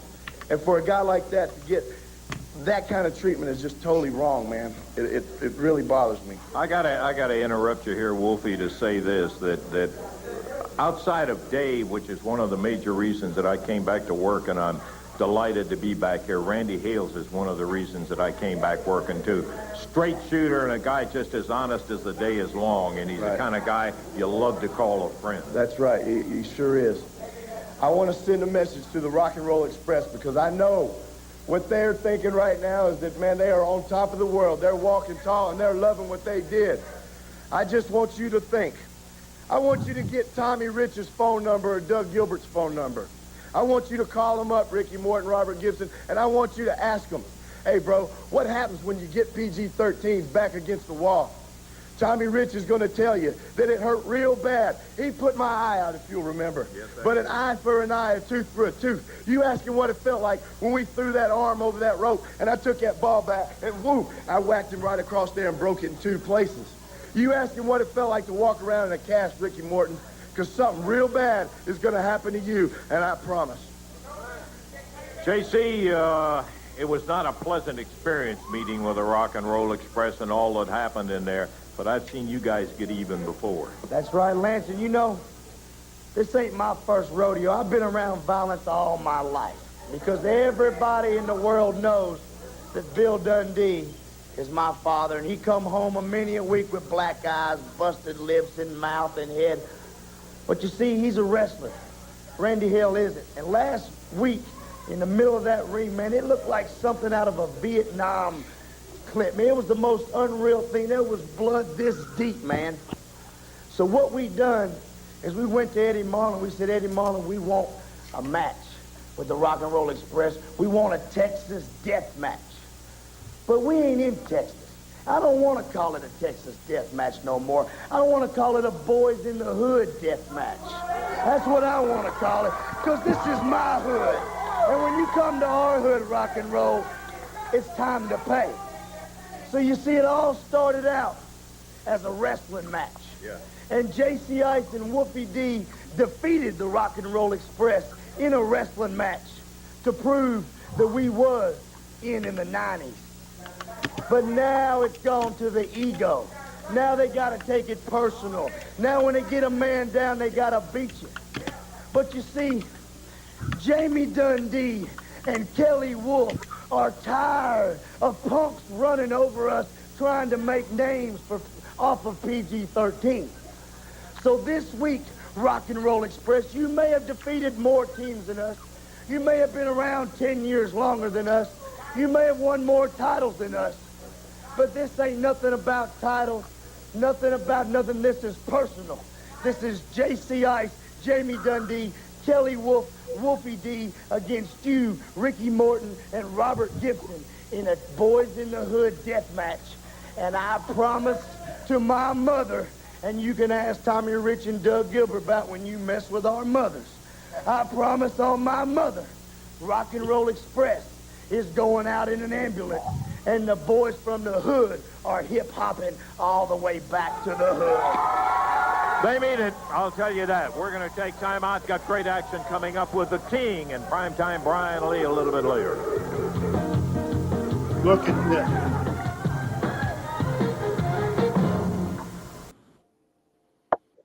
Unbelievable. That's how you draw money in the wrestling business. And real quick directions to Adam. Adam, if possible, that video that's up there, I want to show part of it to Pat. So if you can back it up to right about the time I rode in the ring and I was attacked through the still shots of me being rode out of the ring. Let's welcome to Talking Memphis Wrestling. An hour and 42 minutes later than scheduled, but he is dedicated. He is fired up. He loves this show. Pat Trammell, your first take. Sorry I'm late. Been walking the streets of Nashville tonight trying to get over here. I'll tell you what, my first take on that, and I came in, was it's number one, it's good for me to be back and missed everybody. I tell you what, in my mind, that was Jamie Dundee's finest hour right there, that promo. And now, and I will say this, what could have been. Now, Adam, was that another previous tape? Do we not have that even up on the screen right now? The tornado death. Yeah, that's right. And you know, expect when you get PG-13 and all the. So I believe that was the last deal, but I wanted you to see. But you said you saw the beating before. I have seen that before. Yeah. So we'll just move along. That's how you draw money, and that's how you talk them into the building. PG did great. And let me throw this other line in because I was hurt. I was stretchered out. The fans thought I was dead. I missed 4 weeks worth of TVs. I would lay out and book the television and print it out, and Whoopi would come by and whatever tapes that I'd need to send to TV and the instruction for the TV, Lawler would run the TV, but I'd have detailed information for them. But I stayed off of TV because you needed to. They couldn't see me out at a bar in Memphis or in Louisville or anywhere else. That's what separates the men from the boys right there. Absolutely. Absolutely. Well, and you know what? And we talk about, I'm sorry, Chris, we talk about old-time wrestling and all that. Everybody didn't do that. Everybody didn't do that. Everybody wouldn't let heels and baby faces be seen downtown. Memphis, it was real. Well, the way they put Randy over, first of all, Lance's anger when Mark grabbed him, Lance's true anger, it looks like a shoot. It really does. Then the way PG put you over and Pat took the words out of my mouth, that's the best interview I've ever seen Jamie do. That's the best one. I've seen Kelly do a lot of good ones, but that's the best Jamie Dundee interview I've ever seen.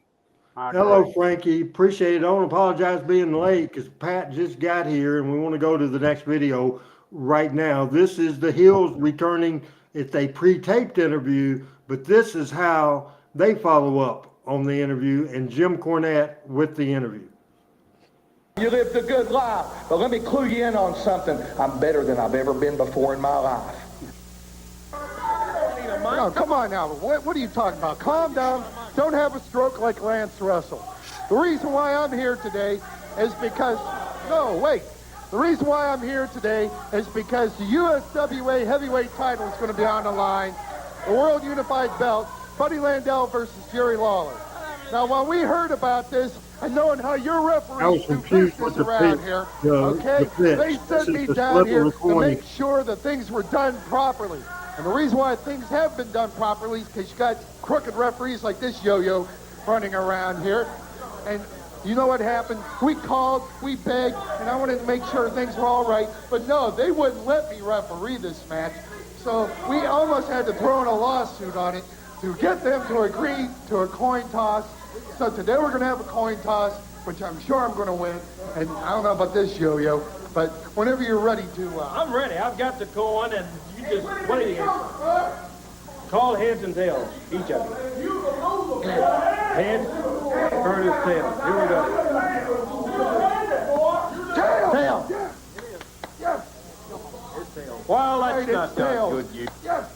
I am going to be the referee, and things are going to go nice and fair, down to even. You're done. You were here for the coin toss, and that's all that you were allowed to be here for. That's right, I won. It's going to go down the middle, fair and square. We'll see when that. Yeah, down the middle, fair and square. Chris, your thoughts? I thought that was a good spin on that. I don't know that I'd ever seen that before. I've seen the cheating referee before and all that, but I hadn't seen that, and I think that's a good spin to put on that, and just keeps building the hatred of Mark Curtis. That guy could get more heat per pound than anybody I've ever seen.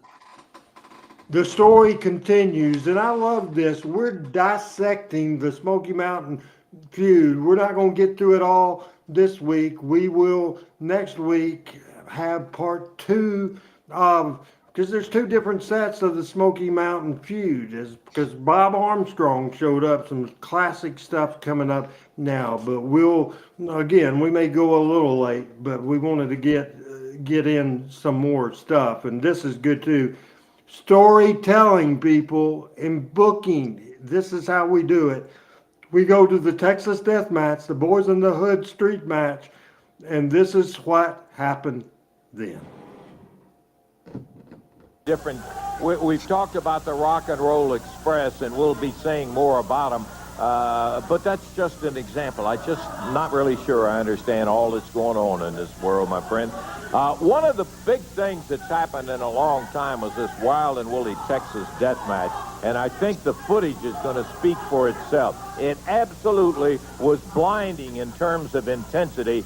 You judge for yourself as we're going to look at it right now. PG-13, Rock and Roll Express, and watch the ending.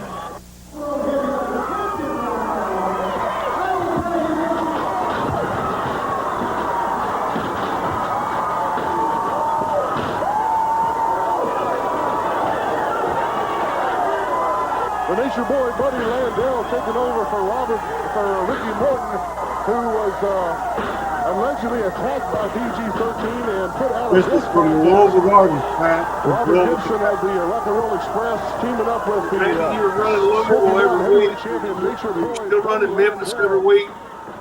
Yes. Texas Memphis was drawn. Boys in the Hood death match. Coming to you here from Louisville Gardens. And Brian Christopher was out hurt. A couple of weeks ago, actually longer than that, back on the 25th anniversary here in Louisville. His shoulder was hurt the same day that I was attacked and got bloody in it. He was out during the muddy part of this feud, and now beat up Mark Curtis, got rid of him. Referee Frank Morrell. Seemed to be insulted by that. Took Robert J.C. Ice again, placing the fist into the forehead jaw area of Robert Gibson. That's Buddy. Landell also suffering a little blood flowing from the forehead of the Nature That was a Boy. big Buddy Landell fan. Again, a reminder, fans, this is anything goes. At this point, Ricky was gone, and I'll tell the story. We'll come up back to me after this is over. Able to answer the 10 count, or the match is over. This is a traditional Texas death match. Good point that you say Buddy Landell is in the match. Mark Curtis, if you just joined us, Mark Curtis was pummeled at the beginning of this match by PG-13. A little revenge on behalf of Randy Hales. So, Randy, talking about how to tell the story. They go out for a Texas death match. how do they determine how long they go? Is it just the crowd? Is you keep going till the crowd dies down, or like, how do you determine that? You basically tell them how much you want them to go, but you want it to be right. Every fall wasn't figured, basically. That's what I mean. Is it kind of organic and just Yes. the veterans kind of lead it and figure out where it needs to go? And then the actual finish, and I don't remember if this is probably part of the finish. I remember, of course, I wasn't in Memphis, which was the first week of the deal. The second week, I wasn't in Louisville either.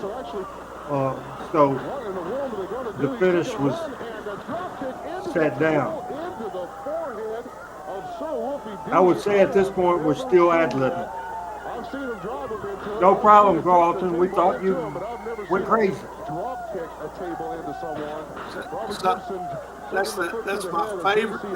My two favorite things about wrestling are the great ability to ad-lib and the psychological manipulation of the crowd. That's the two things that I love about it.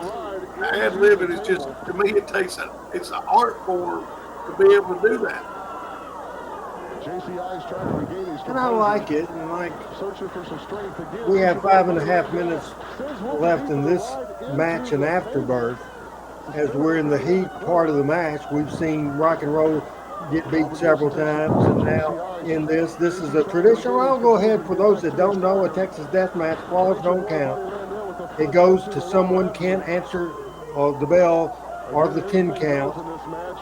It goes to somebody can't answer, falls don't count, because it can go 30 falls. Or it can go 1 if that wrestler can't get up. JC Ice goes through the ring.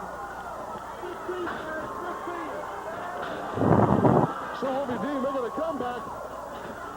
Wolfie D's getting he's putting the table up. He's pulled the legs out. He's setting the table up in the ring. JC Ice over the barricade, onto the top of Robert Gibson, pummeling him outside the ring. You see the security putting people back into their seats. They're ready to go. The fans are ready to go here. So Wolfie D putting the Nature Boy Buddy Landell through the table in the middle of the table breaks. Referee Frank Morrell down out. I'm sure you missed it, was assaulted in the match prior to this by Buddy Landell, and Mark Curtis came out and took a shot to Mark Curtis's chin, and Mark took off running for the back. The Nature Boy being covered in the ring by the Iceman, Frank Morrell being distracted temporarily back into the ring. Again, a 30-second rest period. Tracy Smothers in. Tracy Smothers put it. Babyface Tracy Smothers, who is working for Smoky Mountain. Here's the swerve. What appeared to be some type of a Coca-Cola bottle, solid glass, shattered over the head of JC Ice.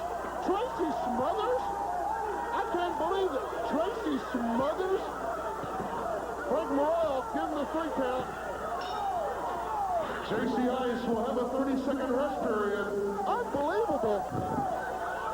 Tracy Smothers, of course, out of Smoky Mountain Wrestling as well. I don't know if this is part of a little home cooking or what. Apparently something underhanded going on here with Rock and Roll Express. Buddy Landell having Tracy Smothers 15 seconds. But of all people, the Wild Eye Country Boy, a fan favorite, comes in and out of the clear blue sky. 3, 2, 1. Out of the clear blue sky, puts the bottle across the top of JC Ice. Unbelievable move. He's cut open. He's having 8, 9. Get up, Jamie. A 10. Oh, my goodness. The match is over. Your winners, Robert Gibson of the Rock and Roll Express, the Nature Boy, Buddy Landell. Hey, we just showed you who the best promotion is. It's Smoky Mountain Wrestling. It was hot. USWA is not. In Louisville, Kentucky, you can shove it. something else too. Actually, the way they had to pick glass out of J.C. Ice's head where I can't believe it. Tracy Smothers right in there beside him, busts a bottle over his head. It just shows it's become us versus them. Smoky Mountain against the USWA. It's gotten wild, personal. Yeah. Take a listen to this. If you think personal, this is rock and roll and Tracy. Hey, USWA, what you're looking at is three real men. Don't send down some boys to do a man's job. That's right, Robert. You see, I'm in my prime. I never felt a thing. That's right. You didn't feel a thing because you're looking at 8 eyes right here and the lights on and nobody's home. You know why? Because we're from Smoky Mountain Wrestling, man. We're like a family. We all stick together. You know what happened out there, PG-13? You got careless, man. You got careless. And you got busted over the head with a bottle because that's the way we do things. We're the outlaws. We're the thugs. P is for terrible. H is for hurt. U is for ugly. And G is for jail because a thug can't spell. Now what we're talking about is this. We're taking over the USWA. Jerry Jarrett, you're fired. Bob Armstrong's got your job. Sandy Scott is taking over your job, Eddie Marlin. You're through. Randy Hale, we've already got rid of you. And Buddy Landell should be the unified heavyweight champion right now. Smoky Mountain Wrestling's what's hot. USWA is not. That's right. Three more guys. Yeah. And if you want us to come back in a six-man tag, line them up. Bring any three you want. Then when we get through with them, we'll take on three more. It don't matter to us because, like it says, Smoky Mountain Wrestling is hot. USWA is not. Well, there it is. I don't guess there has to be any elaboration on that. We've got more action coming up. We'll be back to it in a moment. So why was Ricky in the interview? Because that interview was pre-taped a couple of weeks before. And we just didn't redo the interview. Let me explain this, and he was there for the Memphis match, but not there for the Louisville match a week later, because the Louisville, Evansville, and Nashville tape took place the week later. I wanted to explain because Van asked a long time ago. It was an interesting night. It was Sunday in Nashville, Tennessee, and we were off. The WWE was in town for a pay-per-view. One of the matches on the pay-per-view was Shawn Michaels in an Intercontinental title match against Jeff Jarrett, and all the WWF stars were there, and Jim Cornette was working for the WWF at the same time. So I had called, it was like an afternoon show, 3 o'clock in the afternoon. I'd called Cornette, he was there for the show, and I invited him and his wife and Wolfie and his girlfriend over for a cookout at my place. So Jimmy was going to come after the match. This is the night that Jeff Jarrett, after his match, had walked out on the WWF. So they had chaos going there at the WWF show. By the time Cornette came to have hamburgers and french fries and all the trimmings and all the thing, Whoopi drinking, I'm drinking, Cornette not drinking at the time. We were having a great thing. Cornette got a phone call from Tracy Smothers. There was been a big argument between Tracy Smothers' girlfriend and also Ricky Morton. Ricky Morton's girlfriend threatening to call the police and having Tracy Smothers' girlfriend arrested. It was just soap opera. We got that call, or Jimmy got that call from Tracy Smothers, and then so we then call Ricky Morton and get him, and Cornette was asking for apology in front of the boys, and Morton was saying no, and Cornette fired him, and he said, F that. He said, I'll call Randy Hills and I'll be in Memphis Monday night. And Cornette said, Randy Hills, that's where I'm at. He's listening to this call on speaker. So I got on the thing. So in the same conversation, because we knew Ricky and Tracy couldn't work together, and there was all kinds of threats and all kinds of stuff because Ricky had said that he was going to knife Tracy to death. It was out of control. So in the same night, on a phone call, Rick Morton got fired from Smoky Mountain Wrestling and USWA in the same night. Now I knew I was firing one half of the team that was drawing more money than any team in the Memphis territory in years and years and years. But you have to look at it long term, and what is right is what is right. So he was fired from the territory, and so Van, I hope I answered that for you. So that whole soap opera story. What's your thoughts on that, Pat? Then we'll talk to. We'll go with Pat first, then Chris. Well, I had a question. When you're running the shows, are the hills in the opposite town? What do you mean?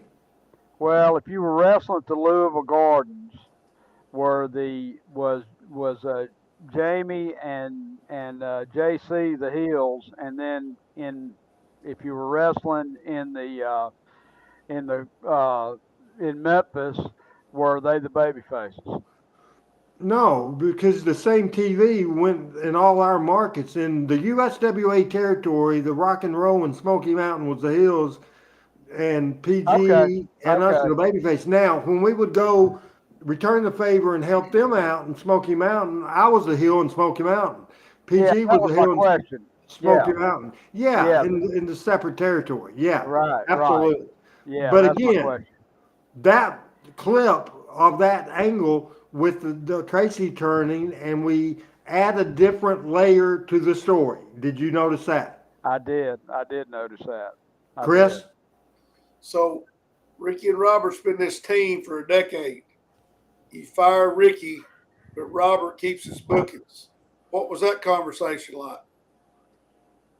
We both talked to Robert, and Robert just wanted to know if he still had a job. I said, we can put you with Tracy and Buddy Landell and others. He was getting a paycheck, and there wasn't a lot of places to get a paycheck, especially his paycheck in 2 days in the USWA was more than the whole week in Smoky Mountain because we were hot. There was no debate in his mind. Plus, half the time they didn't get along. So he was professional. He was a true professional. Business. I got a lot of respect for that. Yeah, I mean, it's just one of those things when the name of the game and fans a lot of times, and I understand, I'm not understanding, this is a business. This is making money. This is their living. Now it got so tense that Ricky couldn't get past business, wouldn't do business, so he had to go. Eventually, and months down the line, he came back to both the companies, and we're going to kind of lighten it up a little bit. There's only so many weeks that we can go pure heat when you have to throw something a little more lighthearted in it, as on Talking Memphis Wrestling with Pat Trammell, Chris Ellis, Adam Dunn, and myself, Randy Hills. Then certainly we're going to watch this video.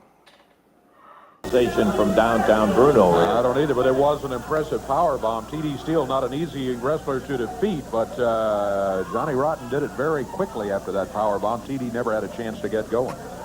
Okay, we're going to continue with more great action coming up, but right now, coming in, JC Ice, Wolfie D. Good pop for PG-13. Remember, Lawler, not full-time. Brian Christopher is hurt. The top baby faces in the company, no doubt. The main event in the territory was this team right here. Who would ever thought it, Chris? It's getting heavy, man. Oh, yeah, without it's getting real heavy. I mean, nobody saw it coming. You did. Punches, you ain't taking you had nothing the confidence in them and the belief and the vision to see it. You to diss on it. Definitely come to so fruition. You see, you painted us yellow. You beat up our promoter. You brought in a biased referee. And we're still kicking and standing here. So what you had to do when the odds was even is run out and get Tracy Smothers to hit the ring and hit me with a bottle over the top of my head. Now, Tracy Smothers Let me tell you something, you scumbag Benedict Arnold, egg-sucking lowlife scum of the earth. Just like the rock and roll, just like Mark Curtis, and just like Smoky Mountain Wrestling. So, boys, we've got a plan, and Whoopi's gonna tell you our plan. Well, I gotta interject and say this, guys. I know about your plan. I just don't think it's gonna work. Well, Lance Russell, what we needed for this match was basically a maniac. We need a partner who is not scared of nothing, a partner who will bite your ear off, a partner who will use a chain, use a table, use a board. We need a maniac. So what we did was we called Randy Hales. We thought of who the craziest, most low-down person we could think of, and we said, Randy, call him up.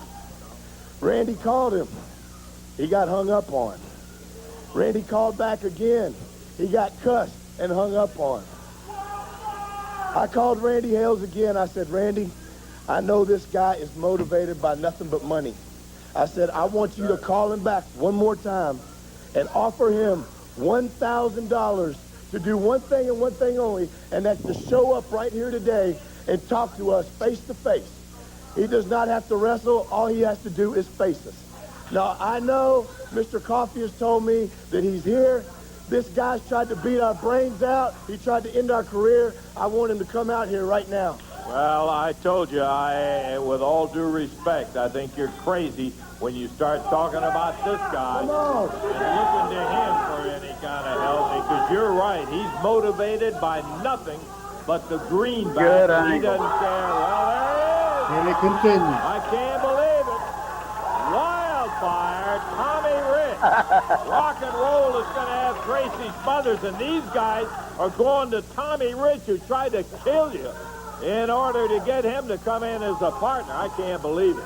Boy, you boys look like y'all been in a real bad car wreck. That's funny. Look, Tommy, look, we said we needed the lowest, meanest, nastiest dude that we know, man. And you're him, Tommy Rich, and we need you, man. You know, I ain't never agreed with you before, and I agree with you on that. But the bottom line is, you got my $1,000. There you are. You got my money. What's he interested in? What's the deal, Lance Russell? I'm not saying I it don't wasn't a think I deal. got $1,000. I told them they were crazy. I'm going to count it to you. 100, 200, 300, 400, 500, 600, 700, 800, 900, $1,000, partner. You guys did that. Partner.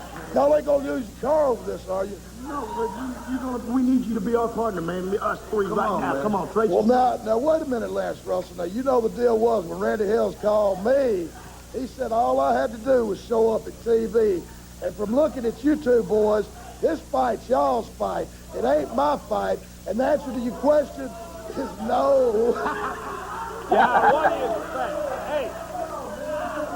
I'll give you $1,000, man. We want you to be, man. I'll give you what.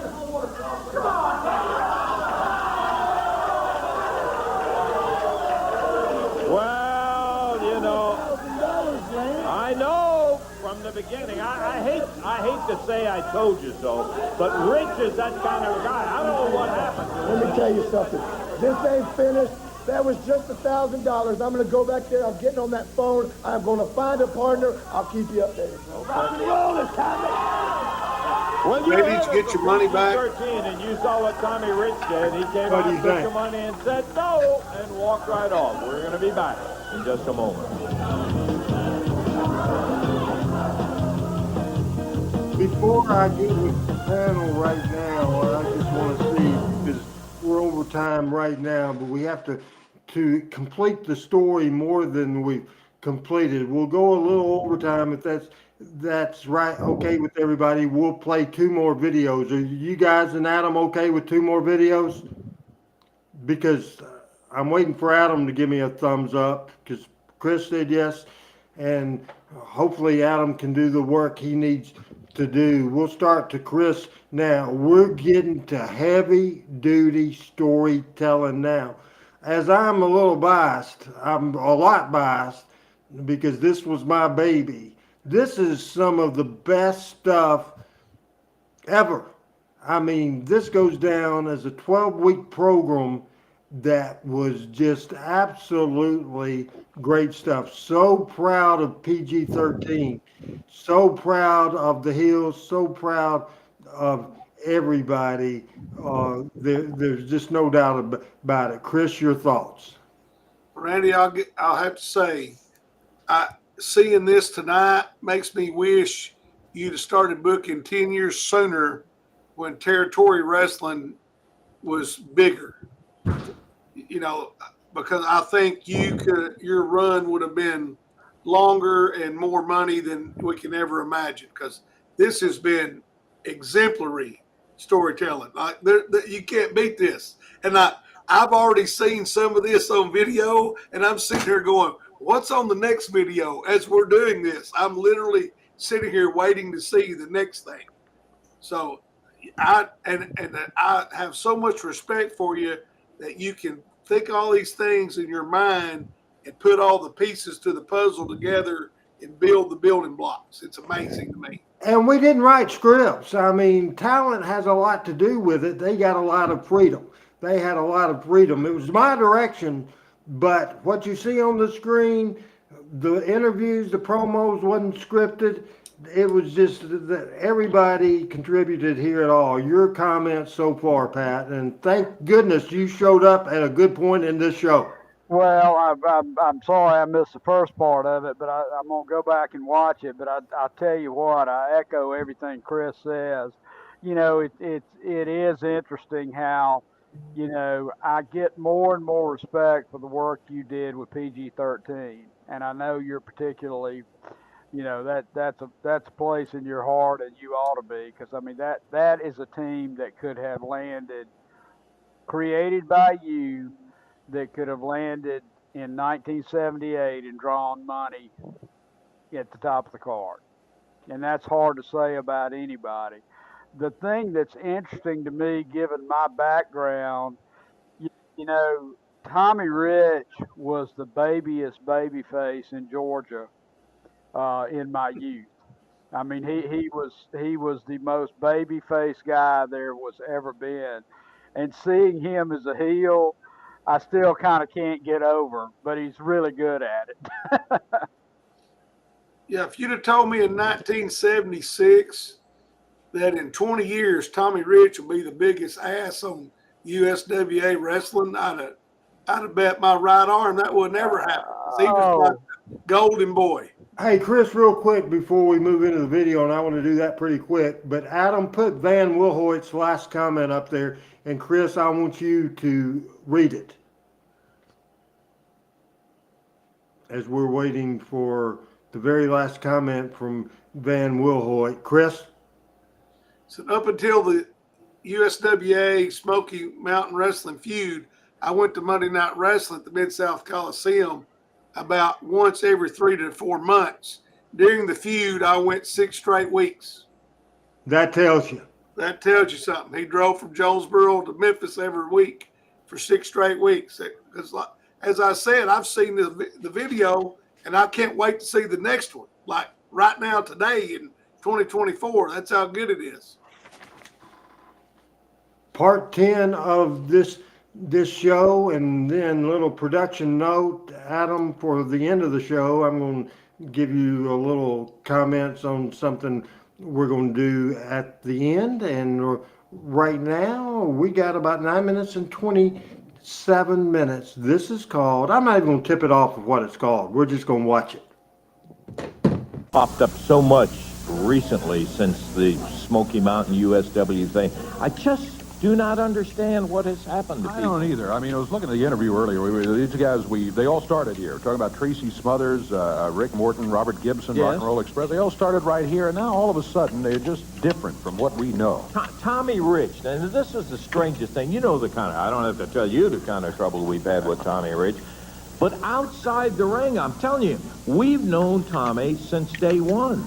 Eddie Marlin was one of Tommy's best friends. Eddie was there when Tommy was born, as a matter of fact. It's true. And really and truly, this is kind of goofy to say, but outside the ring, Tommy Rich is a heck of a family man. Tommy's been married 15 years. He is a great father. He's got 3 lovely daughters. And I know the guy that way. I know exactly what he's like here. He's got these handout, grabbing the money, comes in, takes $1,000 from these guys. They can't afford just to give money away like that. And he comes in and takes it and turns around, laughs and says no and walks out. And I just don't understand it because the guy he is a very good family man.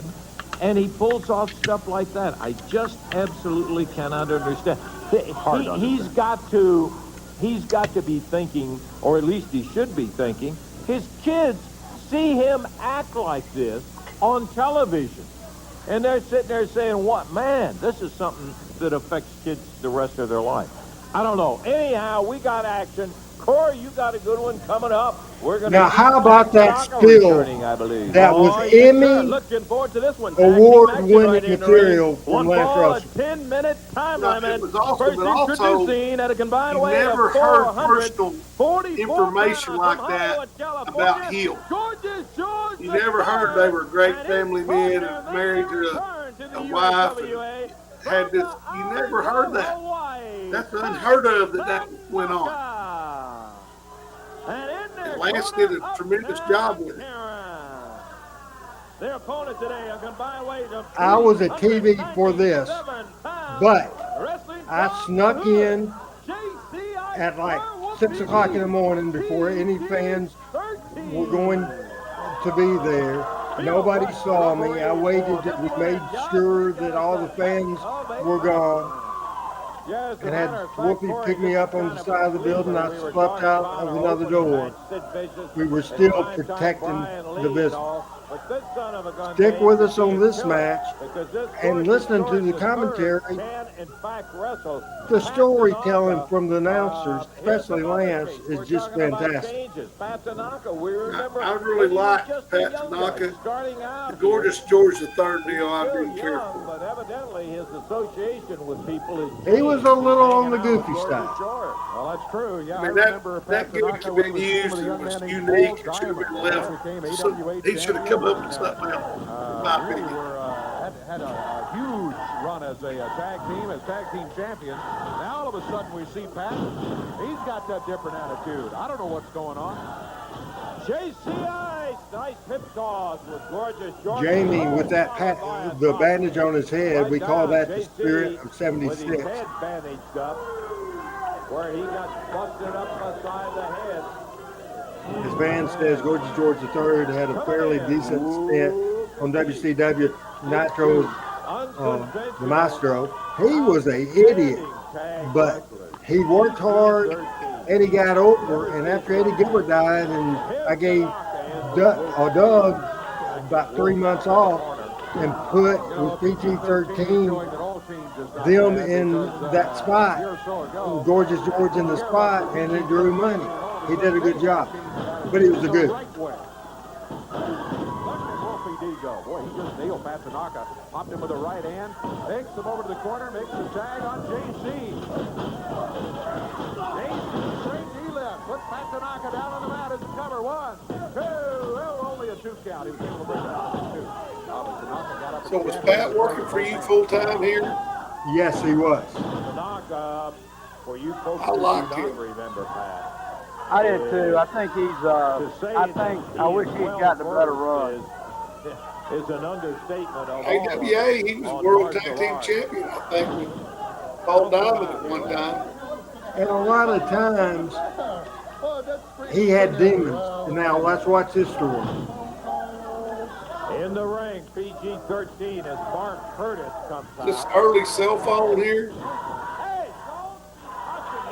Yes, sir. We don't need any surprises from you. We need you out of here. Follow you. I wouldn't follow. We're not going to follow you. Allowed if money was free. Do what you want there. We're not going to follow you. Just get out of here. Where is Curtis going? You know, I don't trust this guy one bit. Not what I've seen. Can we follow him out? With cameras following him there. Randy Hill's booking Adam Dunn 101. What he's doing. We go outside. He's going out one of the exits here at the TV station. And the camera is kind of flaring on us when it hits the sunlight. There we go, yeah. But as a garbage can, who is that coming in? That's Robert Gibson there. I couldn't see who else was with him. Coming in the back door, Tracy Smothers. With a chair nailed. Wolfie D, garbage pail, the gorgeous George III. What else would you expect out of this Smoky Mountain bunch of thugs? Over the head on JCI. He draws money. Mark Curtis. Pounding away with that flag that Smothers usually carries. And look at Tracy just battering JC Ice and Wolfie D. We got to get this stopped. Nothing is happening right now. T.D. Steele coming in. He doesn't have a chance in there. They are just killing him now. Curtis going after Bill Rush. Dave, I got to get out of here. Yeah, we've got to get somebody in here to help get this one sorted out, or the PG-13 badly outnumbered. Bill Rush being jumped up on by Mark Curtis. You know, the problem is there's not any help putting around. T.D. Steele has already been smacked. Sid Viscous was hurt earlier. Lawler's not here. Brian Christopher's hurt. Here comes Stephen Dunn. Stephen Dunn in to help out. Stephen Dunn goes after Pat Tanaka. Tracy Smothers just nailed somebody else with that garbage can. I didn't see who it was. Somebody was trying to get in there to help out. But they're out on the floor now. And it continues as the Smoky Mountain thugs. That's about all I can think of. That's the way they're all acting. As just a bunch of thugs, egged on by Mark Curtis. A clothesline with that rebel flag by Tracy Smothers. Robert Gibson right there. Smothers picks up the garbage can and smacks Wolfie D again. Meanwhile, Mark Curtis now with a garbage can. Choking J.C. Ice. Robert Gibson comes after Wolfie D again. Referee Bill Rush is out. Tracy Smothers nailing Wolfie D again. I don't know. Oh, look out. Look out, look out. Smacks him into the table here. Hey, Brown, hey, this is what we do. Come on. They couldn't hear me. I was yelling in the control room. They couldn't hear me. I was yelling to Tracy, get in the effing ring, because I knew what was next, and I didn't want them, and it happened that way. He took himself and Wolfie out of the scene. Is what happened. Coming in here, jumping guys, outnumbering everybody. Garbage cans. Here comes Tommy Rich.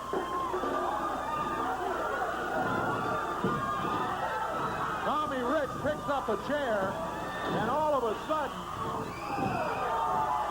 Smoky Mountain leads.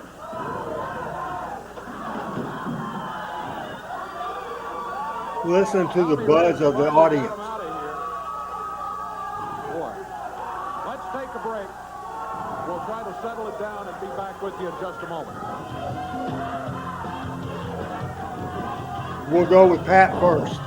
Well, I have a question. I remember one time Tommy was a heel, and his mother came out to talk to Jarrett about it. Was that before? I assume that was before this? Yeah, let's see.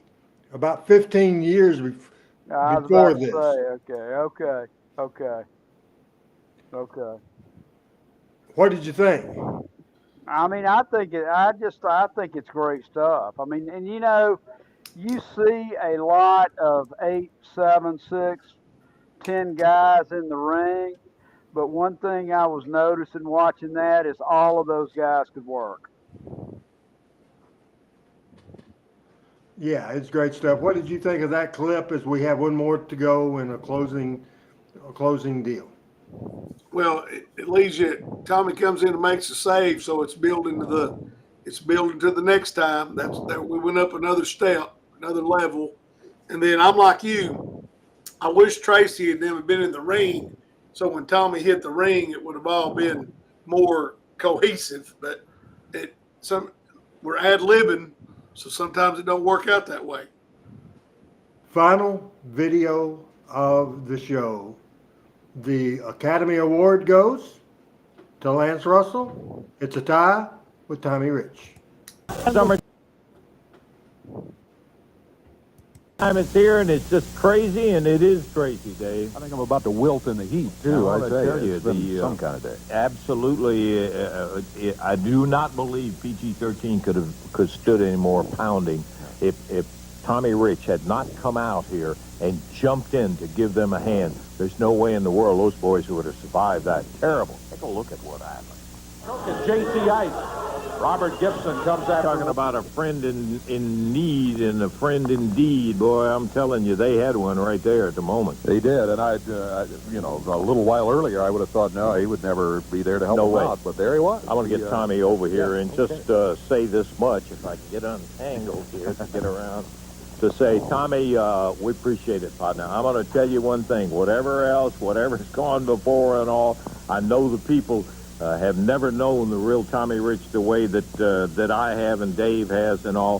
For you to come in here and do that was muchly appreciated. Lance, I want to tell you thank you. First of all, you know, you've been around for a long time, and I've seen you pull a lot of strings with a lot of different guys. And today you pulled the right one with me. You know, it's like talking about mom and the babies. And, you know, I've did a lot of rotten things. I was here for 10 months. And, you know, sometimes it was hard to sleep. And, you know, it's like my little girl come home not long ago, right before school got out, and she come home, she was crying, you know, and talking about, you know, the kids, talking about how mean their daddy was, and it really hurt our feelings, and you know, it's been kind of gigging at me, and just like I said, today you pulled the right string, and I want to thank you, and I want to make a promise to all the people, you're not going to see a brand new Tommy Rich, you're going to see a Tommy Rich starting today that starts changing, and I'm going to try to change more and more every day. You know, I can't make no promises. You know, sometimes it rolls up and down, but, you know, for everybody out there, I just want to thank you, Lance, and tell Mom and the babies I love them. Thank you. Okay, mate. Thanks a lot, Short Tommy Rich. and I got to tell you one thing. There's one thing they'll never take out of him, and that's that toughness. That's Listen to Lance. He's been that way, and he can do it down the road. PG-13, you got yourself a partner and a half. Outstanding. What a day. Oh, but that puts a whole different light on this whole thing. This whole thing with Smoky Mountain Wrestling and USWA, which has just really become, well, it's become personal. There's no doubt about it. And, you know, maybe that'll get things back the way we'd like to see them. And I just look at guys like the Rock and Roll Express, Rick and Robert, and Tracy Smothers. I'm saying, the world is insane. Hey, we don't ever promise you anything dull here on USWA. We got to get out of here. We'll be looking for you next week. For Corey Macklin, Dave Brown, Lance Russell saying bye-bye, everybody. The announcers on this program are selected and paid by parties other than this station, mainly the promoters of USWA Championship Wrestling. Final take, Chris Ellis, and everybody's going to say on screen all the way through. Final take, Chris. What a great show to go through this step by step. It's great theater. I could stay in there and do this all night.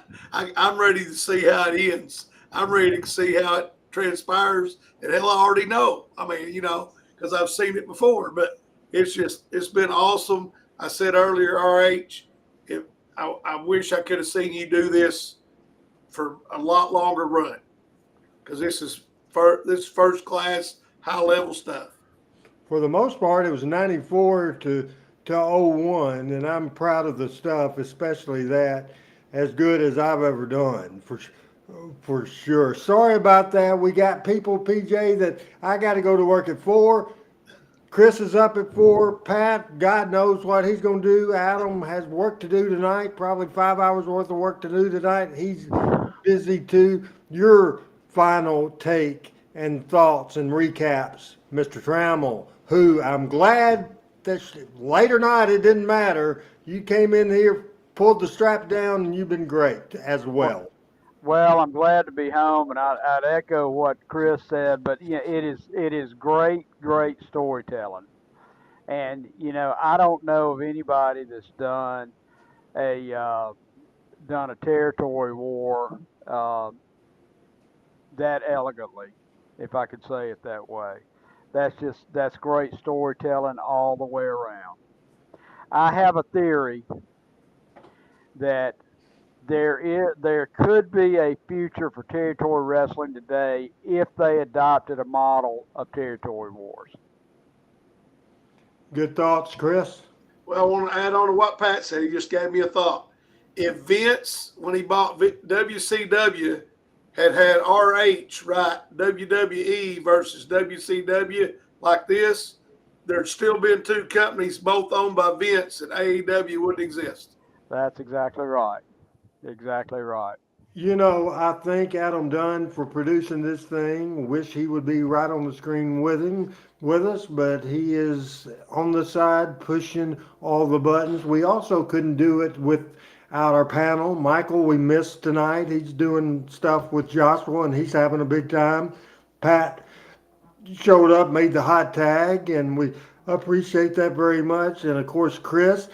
School's about to start back. I don't know how much longer you'll be a regular, but you add your point to the show. And we can't do this show with our great audience. Please share the show. Help us out. We're a little having issues with Twitter right now. We didn't have as good of numbers. Apparently, we've had more numbers on Twitter than normal. I'll have to figure that out as well. But we couldn't do this without Frankie and without Al Reese and Thomas and PJ and Al and just Frank and all the people that's so great, Thomas, all the people that's so great. As we close with this, I am and we are, we're rounding third. We're headed for home. He's safe. Good night, everybody. Good night.